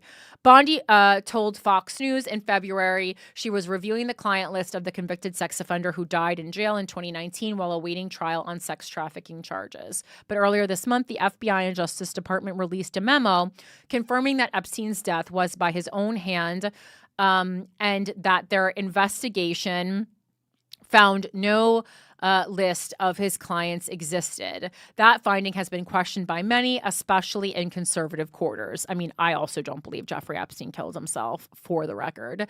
This week, Bondi has been in the firing line of a series of high-profile conservatives. Former Fox News host Megyn Kelly posted on X, "I'm sure it's a relief for Pam Bondi to hear the president is still in her corner. Unfortunately, huge swaths of the party are not. She repeatedly misled on Epstein." FBI Deputy Director Dan Bongino had threatened to resign after clashing with Bondi over how she handled the Epstein case. Prior to being appointed to his FBI role, Bongino had spread conspiracy theories about Epstein being murdered and his list of powerful clients. On the weekend, Trump posted on Truth Social, "We're on one team, MAGA, and I don't like what's happening. We have a perfect administration, the talk of the world." Well, he's right about half of that. We are the talk of the world, that's for sure. And selfish people are trying to hurt it, all over a guy who never dies, Jeffrey Epstein. Despite the president's claims, Greene said the Epstein issue has been very serious for the Trump administration, and frustrated conservatives were speaking out about it online. A lot of people in MAGA, they want to know more information about the people that were involved with Jeffrey Epstein, Greene said.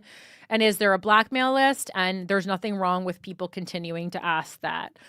And again, remember, Marjorie Taylor Greene says crazy shit a lot, but you actually have to skim her crazy shit because there is truth in there a lot, right? So when she says, is there a blackmail list?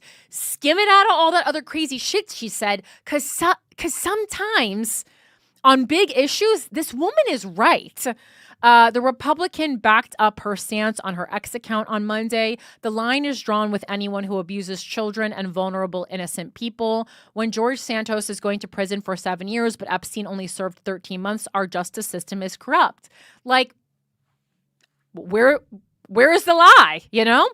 Representative Warren Davidson, the Ohio Republican, appeared on CNN on Monday to argue that Epstein had not been acting alone.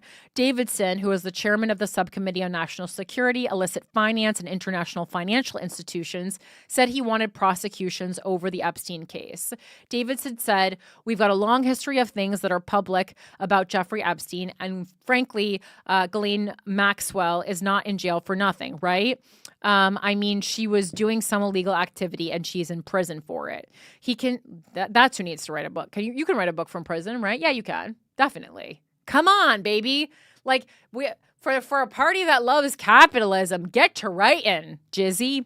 It's like, I don't know who was talking about it, but somebody was saying to release her and have her, confess and write a book and give up all the information if she does in fact have it. Do you think she has information that she's keeping secret? Yeah, I mean, because she doesn't want to get killed in prison. Because if she would do that, though, they need to put her into a witness protection program. She needs to change her name. She needs to go bleach blonde like Corinne Fisher, and she needs to have a different accent. She needs to talk in a different accent. So you think there might be more there? Jizzy knows stuff. Jizzy knows. He continued, "So I think, look, we should have transparency and we should have accountability, and whomever is prosecuted, if you trafficked children, if you were a client of people who were trafficking children, you need to go to jail." When asked if he would want to see Maxwell, Epstein's consort, who is serving 20 years in jail on sex trafficking crimes, testify in Congress, which could lead to other potential arrests, Davidson said. "Yeah, I mean, I know that's in the news lately. I don't know that we want to chase the headlines or anything, but we do want to follow the money wherever it leads." Okay. Crazy.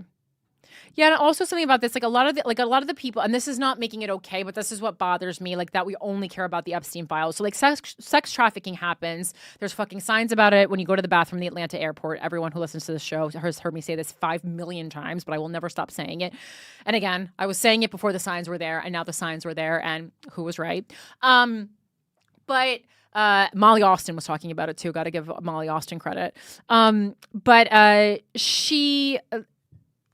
Sex trafficking is also happening to like poor people and many people of color. And this was like sex trafficking that was mostly happening to like aspiring models and shit and white people. I mean, it was not all white, but like a lot of white women. And again, that's not like make one okay, but it's just like, okay, well, if we actually want to talk about this, like, let's not just talk about it when it's happening to like people that we deem interesting or noteworthy. Like, this is prevalent. I mean, years ago, this Indian woman who was working on sex trafficking in India won that. What the fuck is like there's some do-gooder award. It's not like the Nobel Prize. It's like a more commercial one, but there's some kind of like maybe it's like a CNN Heroes Award, maybe is what I'm thinking of. One of those types of award. And she won that. And I remember watching that. And I was probably like still a teenager when I was watching it. And I just remember thinking to myself, like, that's a bad bitch. Like, that's the kind of shit that I want to do. Like, I want to be famous for breaking apart a sex trafficking ring in India. That's worthwhile. That's an award worth winning. And everyone knows you got to break up sex trafficking for the accolades. That's why I do what I do. All right. And also just a heads up, if you live in Georgia in Marjorie Taylor Greene's district, she is being challenged in this next election for Georgia's 14th district by a guy named Sean Harris. You can go to Sean for Georgia. It's SHAWN for Georgia.com.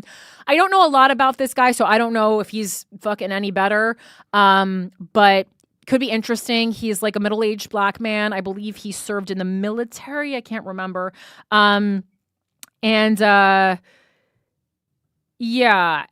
he's building a coalition of Democrats, independents, and common sense Republicans to take on Marjorie Taylor Greene. And so he is a Democrat, but he's like trying to appeal to many people, which I think is really smart when you're taking on someone like Marjorie Taylor Greene. So yeah, look into him if you are in that district, and I'll look into it a little bit more when I have more time. What did he say? I want to see why he says why he is running.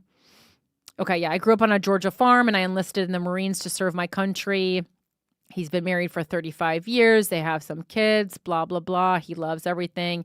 He's like, he's saying I'm a working class guy. He's going along with the talking points that I think we're going to see a lot of people running and challenging incumbents doing from here on out. If you check out the Sean's plans part of his site, he kind of talks about what he wants to do. Oh, I thought you were going to show me something bad. No. He just says he's focused on making life better for the people, putting money in the pockets of hardworking Georgians, not his own, schools with teachers who are well paid and able to focus on teaching, passing a farm bill, protecting veterans, securing the border, and being compassionate with the immigration policy and bringing in industries that provide high-paying jobs for generations for the people. Okay. So, I mean, again, when we're moving off Marjorie Taylor Greene, it's obviously not going to be like, gay sex for everyone. You got to take baby steps. So go off, Sean Harris. And speaking of people challenging incumbents and first-time candidates, let's talk about Deja Foxx. This was the other election that we had been following on this show, well, besides my own and Kat Abughazeli's. And unfortunately, it did not go her way. This was a special election in Arizona because the person holding the seat that she was vying for actually passed away. And it's interesting. So I want to read first the article that Politico published the day before the election. So this was, I think the election was Tuesday, so I'm guessing this was Monday, this was like super early Tuesday. This was like super early on election day. So this is from Politico, my fave, my brethren. A political influencer could seriously win a seat in Congress, the next trend on TikTok, heading to Capitol Hill. In 2015, there were snickers when Barack Obama deigned to sit for an interview with an online content creator. 10 years later, influencers aren't just a key part of the media landscape. They may be about to become elected officials themselves. And I like that they're crediting Barack Obama because when we're talking about this new trend that we're finally seeing, again, I wasn't like a huge Barack Obama head, but he did go on like talk to people in spaces that weren't being used.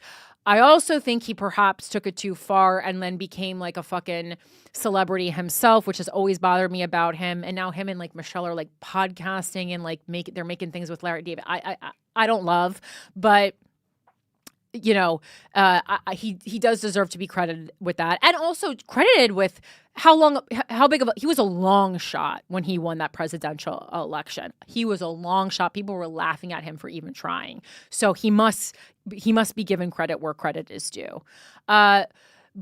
But, you know, I just hope, he didn't start a trend of people selling hope and not being able to deliver on it, which is, again, a concern I have with Zoran Mamdani. The real political viability of content creators, because what I was trying to sell is like, listen, it's 4 years. I can't make things that much better, but we can make them a little bit better. And I think that was something I could actually deliver on. Not as exciting, though. The real political viability of content creators gets an important early test yesterday, as Deja Foxx, a 25-year-old social media influencer, tries to score a primary victory that would all but assure her a seat in Congress. And they keep calling her an influencer, and she has used social media as a tool, but she has also done a ton of advocacy work. And she's a Columbia University graduate. Like, this is a smart, hardworking young woman. Fox has a legitimate shot to win. Well, not when you look at the votes that came in, but all right. In her race to replace the late Representative Raul Grijalva, Democrat from Arizona, Fox is taking on Grijalva's daughter, former county elected official Adelita Grijalva. The Gen Z Democratic hopeful was behind by just single digits in a recent Fox campaign internal poll, which, I guess they got to clean that up because the Fox campaign internal polls were very not accurate according to the actual results that we got. And Grijalva allies pumped in late money in a sign of potential concern. Fox is one of the first professional internet content creators to run for Congress, but she certainly won't be the last. Regardless of whether she can pull out a victory against a political scion, the race signals new media is not only becoming a venue where candidates woo voters, but a training ground for future politicos. And again, we saw that across the pond in that earlier article about the teens. Such a shift shouldn't be a total surprise. The pipeline from media to elected office is as old as the Republic. Long before Benjamin Franklin was a founding father, he was the publisher of the Pennsylvania Gazette. Horace Greeley of the New York Tribune was the Democratic presidential nominee in 1872. And before he got his start in politics, future President Warren G. Harding was the publisher of the Marion Star, which is so interesting. So, in olden days, it was publishing. Now it's social media. In modern times, countless figures have gone from radio to television to elected office. Jesse Helms built his political reputation in televised commentaries on local news before serving 30 years in the U.S. Senate. And local television news anchors have long been considered prime recruits for congressional races. As veteran Democratic consultant Liz Smith noted, there was the conventional belief that news anchors make for good candidates because they are in voters' homes and trustworthy authorities whom voters watch with their families. And I think we're going to see this turning into like podcasters too. So watch out. Next, we might be voting between Joe Rogan and Andrew Schultz next election. They would never run against each other. It would be Joe Rogan president, Andrew Schultz VP. In the digital age, when local television news is almost as antiquated as the New York Tribune, it may now be the time for online content creator. Fox first won attention for confronting then Senator Jeff Flake over abortion rights at a 2017 town hall. Viral moment. It sparked a career as an influencer that has gained her nearly 400,000 followers on TikTok and over 245,000 followers on Instagram. She's become a real figure in the Democratic Party's online firmament, doing social media for Kamala Harris's failed 2020 presidential campaign. That was rude. We know that she didn't win. Appearing at the 2024 Democratic National Convention and helping host the Hotties for Harris party at the convention. I wish that would go away. The hot girls for Zoran, the hotties for hair. I can't stand these. It's just it just drives me nuts. The Arizona Democrat isn't the first to pivot from being an online personality to political hopeful. In 2022, Brandon Herrera, a 28-year-old pro-gun YouTuber, narrowly lost a runoff primary to incumbent GOP Representative Tony Gonzalez in a South Texas district that the influencer had only recently moved to. And that's what can happen with yeah, you can move pretty quickly and get elected, which is kind of crazy. That same cycle, Laura Loomer, the rabidly pro-Trump content creator, almost knocked off incumbent GOP Representative Daniel Webster in a Central Florida district that she had no ties to at all. Loomer had previously run 2 years before in a safe Democratic district in Palm Beach County, notable simply for having Mar-a-Lago inside its boundaries. In Illinois, left-wing influencer Kat Abu-Ghazaleh, who we talk about all the time, is mounting a run for Congress in a state she has never voted in and a district she has never lived in, but hopes her career creating online videos criticizing conservative media will lift her above a crowded field of local elected officials. But Fox's race represents the first test of an influencer in an open seat without the other variables that more fringe figures have presented. Former Representative Steve Israel, Democrat from New York, who served as chair of the Democratic Congressional Campaign Committee, told Political Magazine that many of the same skills required to build a following on social media overlapped with those needed to run for office. Couldn't agree more. It means you understand how to tap into public opinion, how to use innovative communication strategies, and how to build a following, Israel said. Those skills are interchangeable with an effective candidate. However, that's not all that's necessary. He noted a candidate still needs message, mobilization, and money. I fundamentally believe that you could be the hottest influencer in the business, but if you don't have those fundamental political skills and campaign skills, you will continue to be the hottest social media influencer in the business, but not a member of Congress, said Israel. This isn't unique to influencers. Plenty of television anchors who have run for office have ended up losing. GOP firebrand and former TV news anchor Carrie Lake was defeated in back-to-back statewide elections in Arizona. Her consolation prize was another media job of sorts, gutting the U.S. Agency for Global Media. One key difference between 21st century content creators and traditional media figures is that the content creators exist entirely divorced from a local constituency.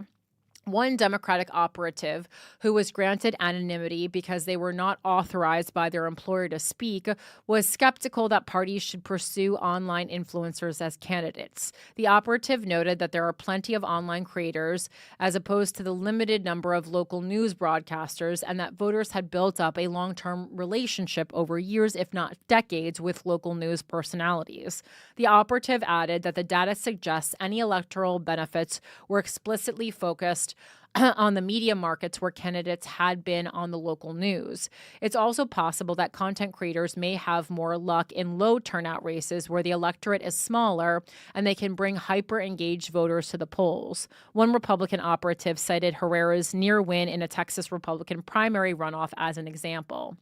Still, the segment of the electorate that relies most on social media is only growing, with young people often using TikTok even as a search engine in lieu of Google. Brad Elkins, and you got to really watch the misinformation there. Just take the 5 minutes to check your sources. Brad Elkins, a longtime Democratic consultant who was advising Fox's campaign, marveled that even before the campaign started advertising, the 25-year-old candidate couldn't go anywhere without people recognizing her. Elkins also argued that media consumption hasn't just changed among young voters. Indeed, baby boomers and Gen Xers are increasingly consuming news through the internet and social media as well. As Republican political consultant Jesse Hunt told me, in the 21st century, someone who has a national following has a sizable local following. Already, the roles of politicians and online influencers are merging. Just look at the online audience that Representative Alexandria Ocasio-Cortez, Democrat New York, of course, receives for cooking videos on Instagram Live. She talks about politics while she's doing it. They're acting like she's just making like a fucking Selena Gomez style show. Just as radio de-emphasized the need for politicians to give a stump speech and television made radio largely superfluous for candidates, short-form online video, the native habitat of an influencer, is becoming the next media frontier. Elkins predicted that more and more content creators will run for office in the future, if only because the profession is relatively new. That might include lifestyle content creators and not just explicitly political content creators. After all, weathermen have been just as sought after as news anchors as potential candidates. This is not to say that Congress will ever be composed of 435 YouTubers. After all, it was never composed of 435 television weathermen or 435 newspaper editors. However, just as media buyers are increasingly looking to replace television buys with digital advertising, party leaders looking to recruit candidates will likely be casting around for more online influencers rather than just traditional public figures. After all, if voters can elect a reality television star to the White House, what's stopping them from putting a TikToker on Capitol Hill? Okay, so that was the right before the election, and then this is what happens after the election. This is from the Washington Post, and this is Adelaida Grijalva defeats Deja Foxx in Arizona primary. 3 takeaways.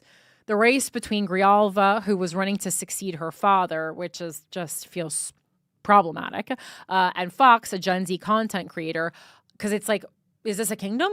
Highlighted broader intra-party divisions over age, experience, and dynastic politics. This is by Dylan Wells. She's a woman. Adelaida Grijalva on Tuesday won the Democratic nomination for the U.S. House seat her father held until his death in March, emerging by a wide margin from a contested Arizona primary that highlighted broader intra-party divisions over age, experience, and dynastic politics.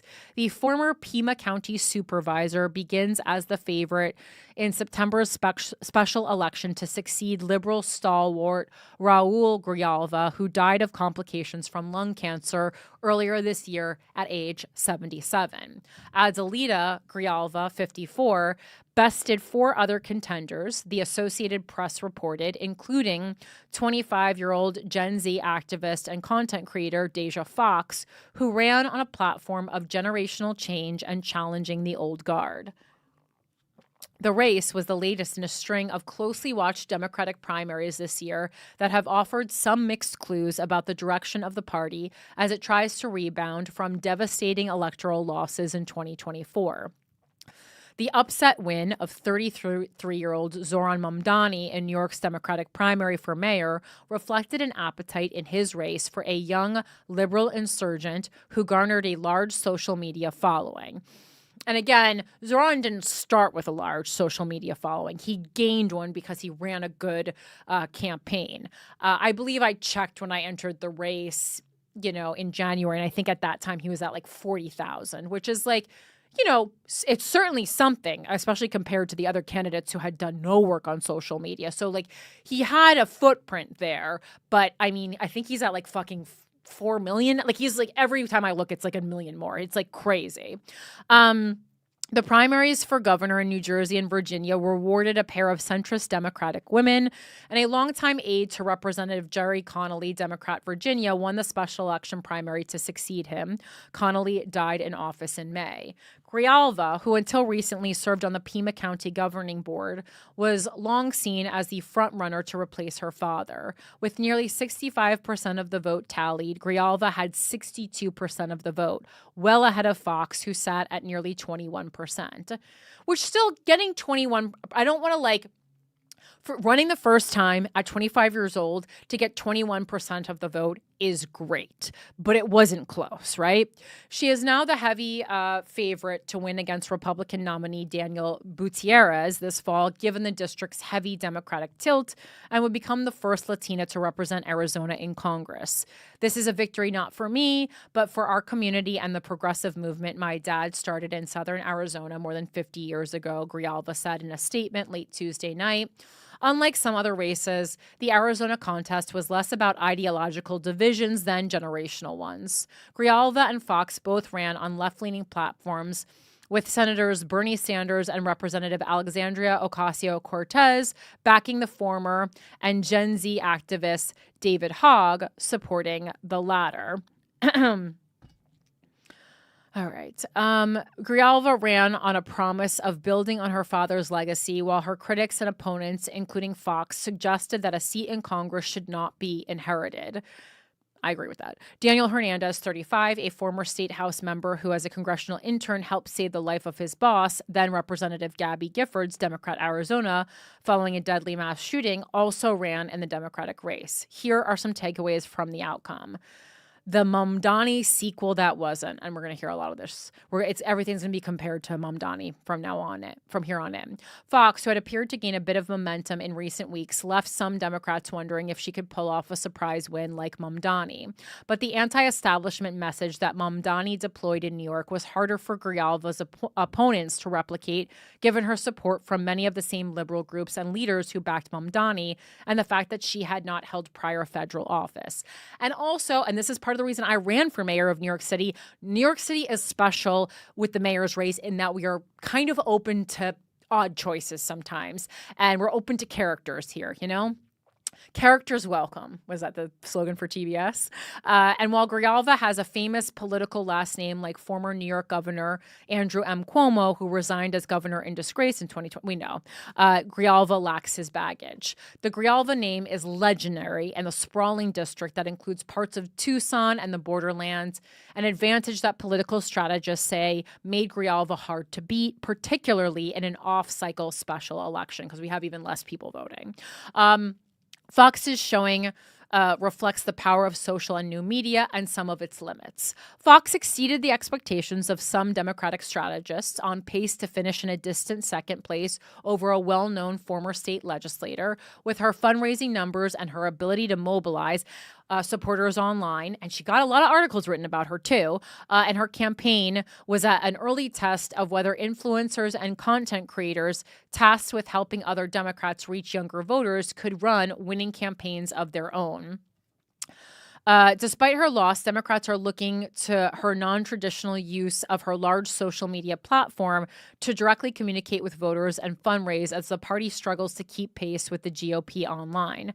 Fox herself portrayed her campaign content as a toolkit future Gen Z candidates and creators can use while running for office. Beyond her own social media, Fox also experimented with new Democratic media, including Midas Touch, The Lincoln Project, Under the Desk News, and Courier Newsroom. Write all those down if you want to run for office. A media company that operates pro-democratic local news publications that, in a new foray into long-form media, produced a docuseries on her campaign. I made a docuseries about myself running for mayor, but on my phone, meaning that in addition to filming herself on the trail, Fox's effort was captured by a documentary filmmaker. Such efforts appeared to help create some momentum towards the end of the race.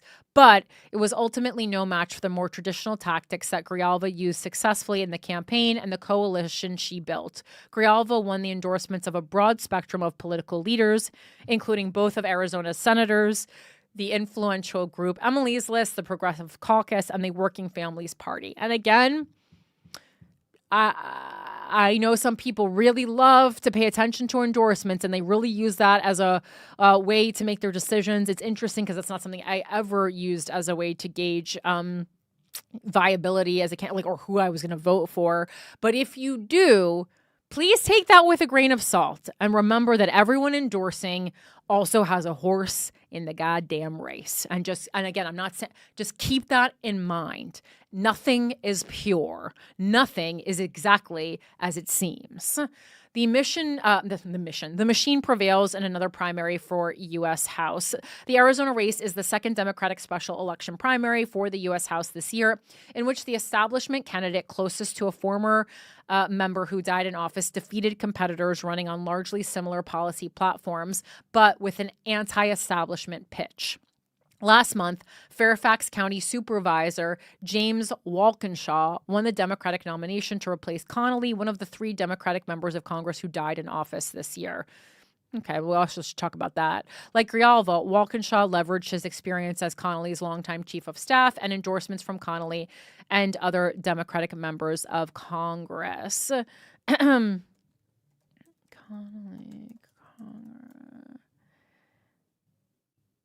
Yeah, and again, these people are dying, and like, yes, a lot of them have cancer and stuff, but they're all in like their mid to late 70s. So also, like, let's have a conversation about why people are fucking literally dying, and then we have to have these in office, and we have to have these special elections.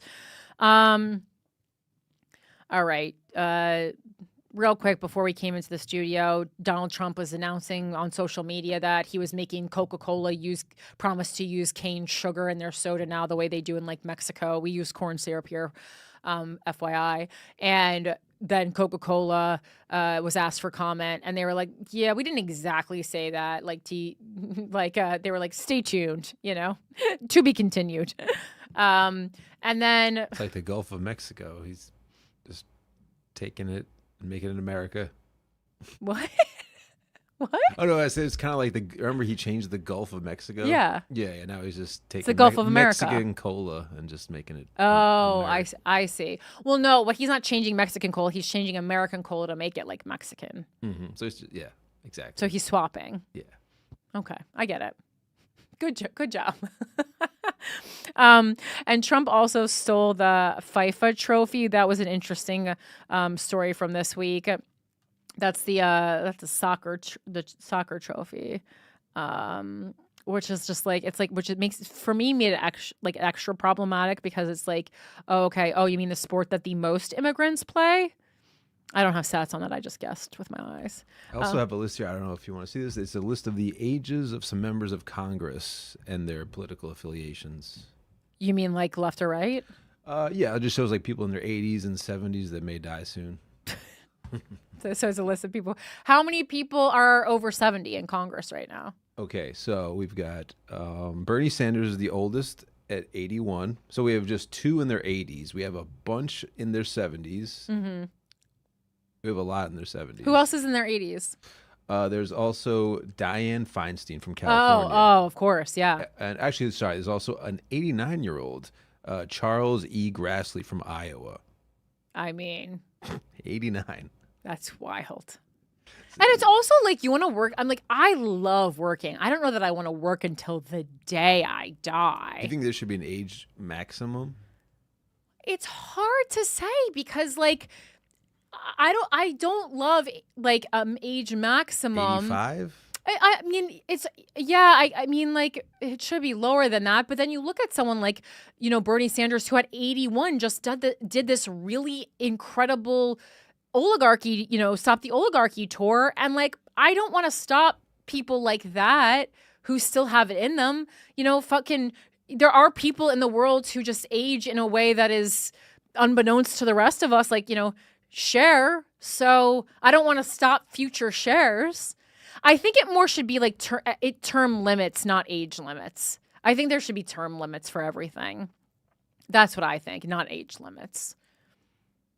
But like, if you feel like you're gonna die, maybe just don't leave a mess. And that goes for if you're in Congress or just like in your life. Like, if you feel like things aren't going well, clean up your living area and make a will. Okay, it's nice to your family. Let's see. Yahoo Sports. Yes, President Trump took the Club World Cup trophy. Here's why. In the history of this country, we've seen presidents awarded the Nobel Peace Prize, Pulitzers, military medals, and countless other awards bestowed on them for actions and deeds they have done, or maybe they should have done. Looking at you, Obama. Okay. But for the first time, we have a president who was awarded a trophy for a soccer tournament in which he was merely a spectator, and he was booed at it.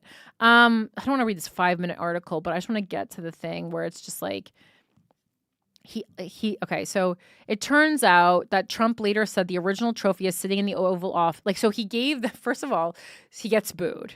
Then he like gives them a trophy that's not the real trophy. And then he takes the original trophy and puts it in the White House, and he said that it was gifted to him by FIFA. Sorry, it's FIFA. Right? I think I said FIFA before. It's FIFA. I know that. I used to own a sports card store. We didn't really do soccer cards, though. Soccer's governing body and the organizers of the Club World Cup tournament. The original started making its rounds to promote the tournament, only to find itself not actually making its way to the tournament.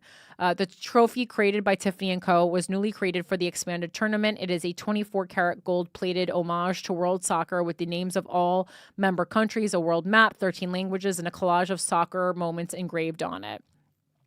The trophy was shown to Trump in the Oval Office and immediately found its permanent place there. It hasn't been hidden away either. It made an appearance when the Juventus squad of Italy made a visit to the president. It was also prominently featured when Donald Trump presented his ex-BFF Elon Musk with a key to the city / government / social security records. The trophy itself didn't end up in the hands of the victors. Instead, they received a replica, and it's the replica that they took back to England.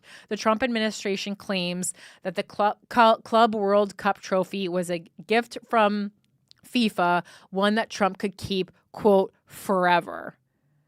They say it's not the first time a team received a replica. The World Cup trophy, the prize for the biggest and most well-known. Is it FIFA or FIFA? I'm right when I say FIFA, right? FIFA. Yeah, okay. I'm like, sorry, I was like, Juventus. I was psyching myself out. It's Juventus, the Italy thing? Okay, thanks. I saw you making a face, and I was like, oh, what did I say wrong here? Sorry, I like talking about soccer is like speaking Japanese for me. Awards a replica while the original stays locked away. Try not to confuse the World Cup trophy with the Club World Cup trophy. Sometimes teams don't even get to keep their trophy for very long. Well, of course, this isn't the first time that a head of state has snagged a piece of sports history. Presidents receive their own jerseys at White House celebrations and may also receive some other mementos from a championship team. Most of these end up in the presidential library after spending years in a storage bin. But one remains legendary. When Russian President Vladimir Putin met with New England Patriots owner Bob Kraft, Kraft showed Putin his ring from Super Bowl. What is that? Which one is that? I think it's 39. Okay. I cannot read Roman numerals. Putin quipped, I could kill someone with this thing, and promptly pocketed it. That's right. The Russian president stole a Super Bowl ring and now probably wears it around the Kremlin. We will see if Trump is content with the FIFA trophy in the Oval Office, or if he might also try to snag the Vince Lombardi trophy as well. So they're like, yeah, he stole it, but like people been doing this. All right. And I guess oh God, it's late. Let me see if I have time to do this. 1 second. Oh no, this is really late. Okay. So there's one thing you can read this on your own just because this is a 20-minute article. I don't need to read you. There's a 20-minute guest essay in the New York Times called Never Again. It's called, it's Opinion. I'm a genocide scholar. I know it when I see it. So that was an interesting op-ed from this week. And then, of course, we had anti-Semitic Elmo going around, which was interesting. If you don't remember that, can you bring this up? This is the time when my whole computer freezes. We almost made it to the end of the show, so that was exciting.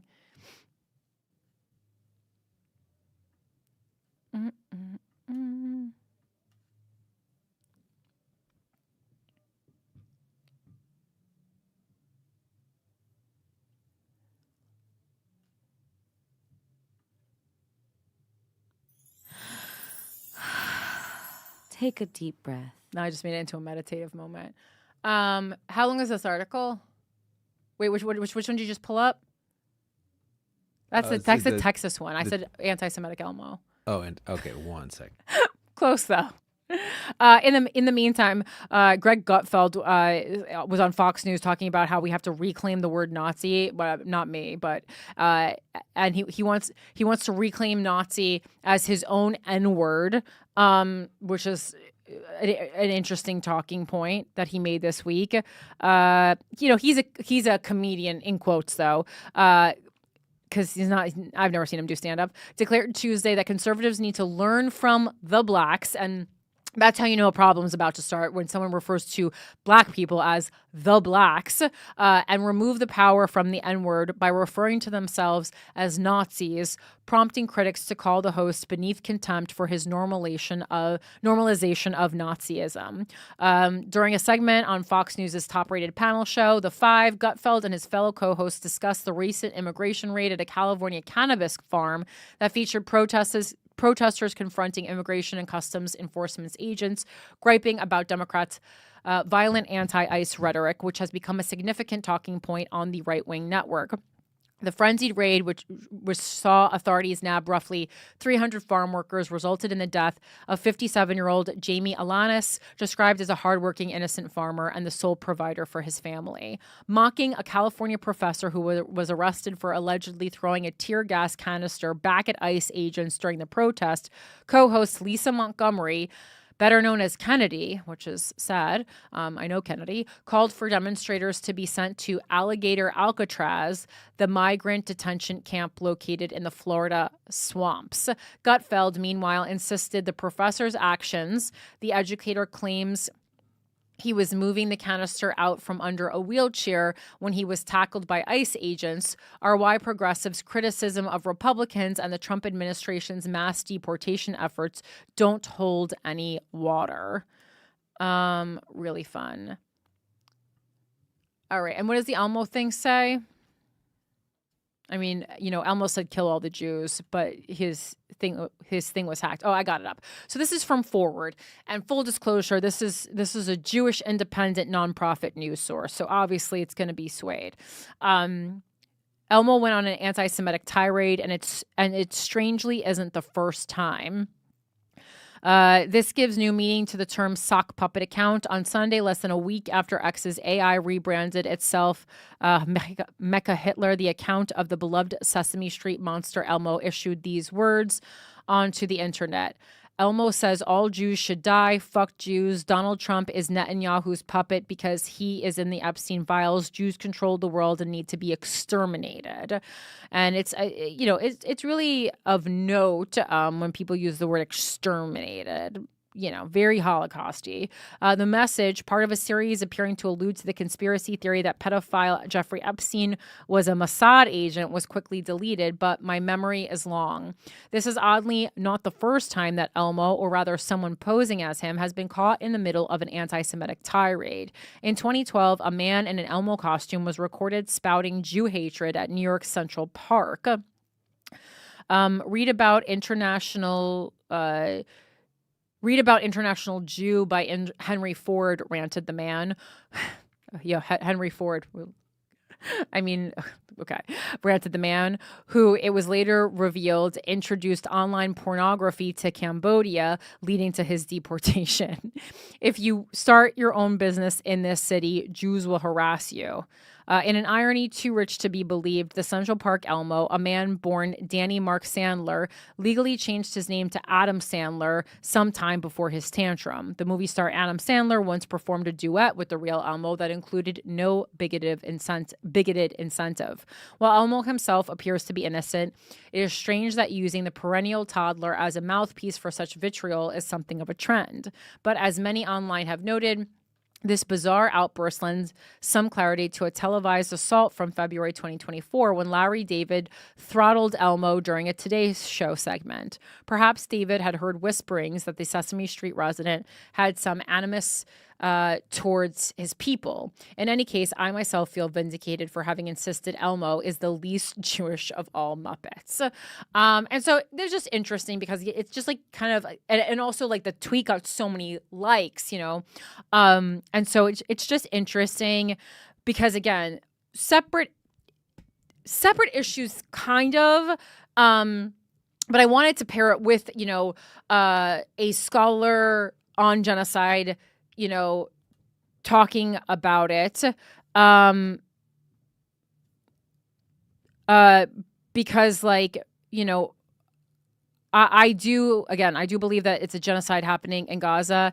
And I think that sometimes this area gets muddy, but also there is something about the situation in the Middle East that really has normalized widespread anti-Semitism. And again, like, yeah, like children being killed is more important than that. So we should focus on that. But I don't want to like lose sight of an entire group of people being targeted because I don't know, then Trump's going to win the election again. And when they targeted trans people, I don't know. I don't know what's going on. But I do think it's important to keep talking about both things. And unfortunately, they end up being mushed together.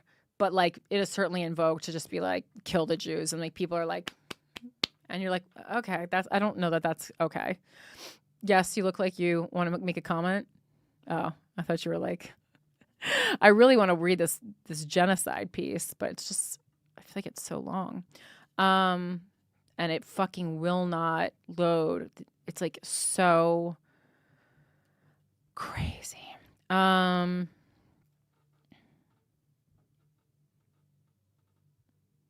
So, and it's by Omer Bartov. Dr. Bartov is a professor of Holocaust and Genocide Studies at Brown University. So I'll just start it, though. A month after the Hamas attack on Israel on October 7th, 2023, I believe there was evidence that the Israeli military had committed war crimes and potentially crimes against humanity in its counterattack on Gaza. But contrary to the cries of Israel's fiercest critics, the evidence did not seem to me to rise to the crime of genocide. By May 2024, the Israel Defense Forces had ordered about 1 million Palestinians sheltering in Rafah, the southernmost and last remaining relatively undamaged city of the Gaza Strip, to move to the beach area of the Mawasi, where there was little to no shelter. The army then proceeded to destroy much of Rafah, a feat mostly accomplished by August. At that point, it appeared no longer possible to deny that the pattern of IDF operations was consistent with the statements denoting genocidal intent made by Israeli leaders in the days after the Hamas attack.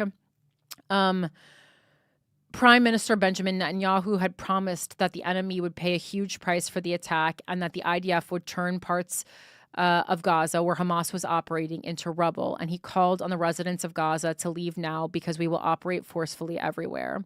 Mr. Netanyahu had urged his citizens to remember what Amalek did to you, a quote many interpreted as a reference to the demand in a biblical passage calling for the Israelites to kill alike men and women, infants, and sucklings of their ancient enemy. Government and military officials said that they were fighting human animals and later called for total annihilation. Nassim Vaturi, the deputy speaker of parliament, said on X that Israel's task must be erasing the Gaza Strip from the face of the earth.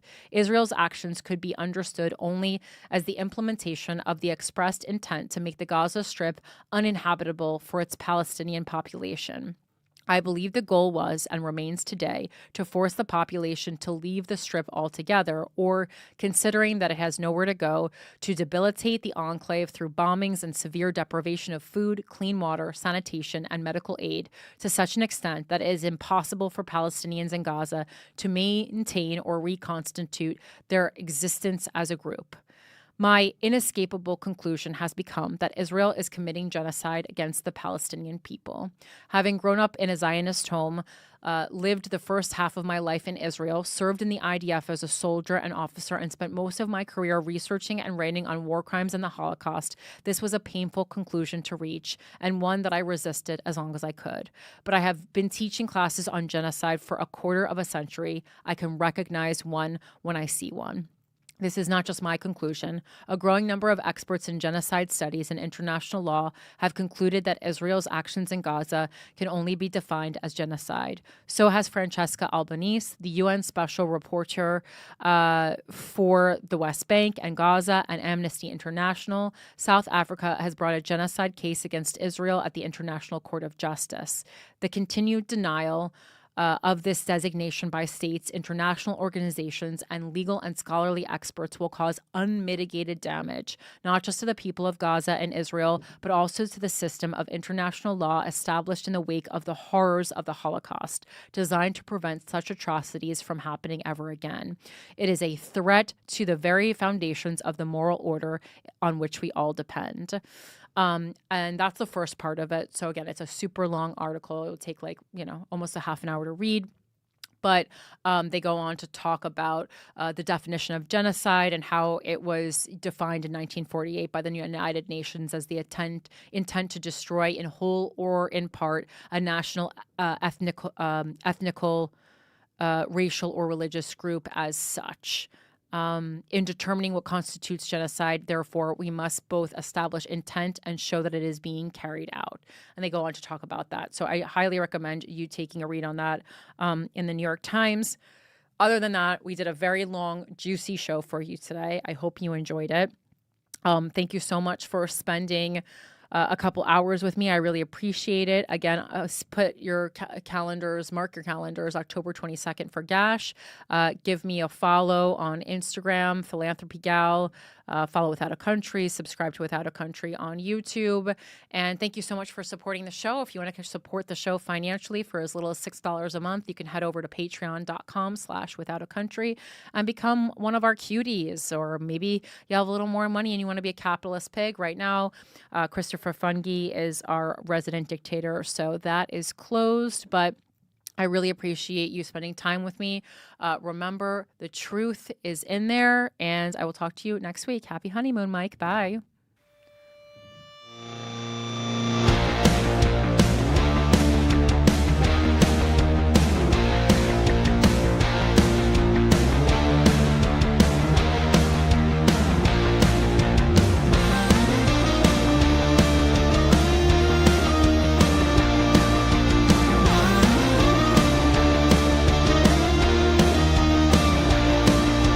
Running from the man, yeah, the madman's coming, yeah, the man's gunning for me tonight. I spent the last week running from the heat, but the beat's coming alive.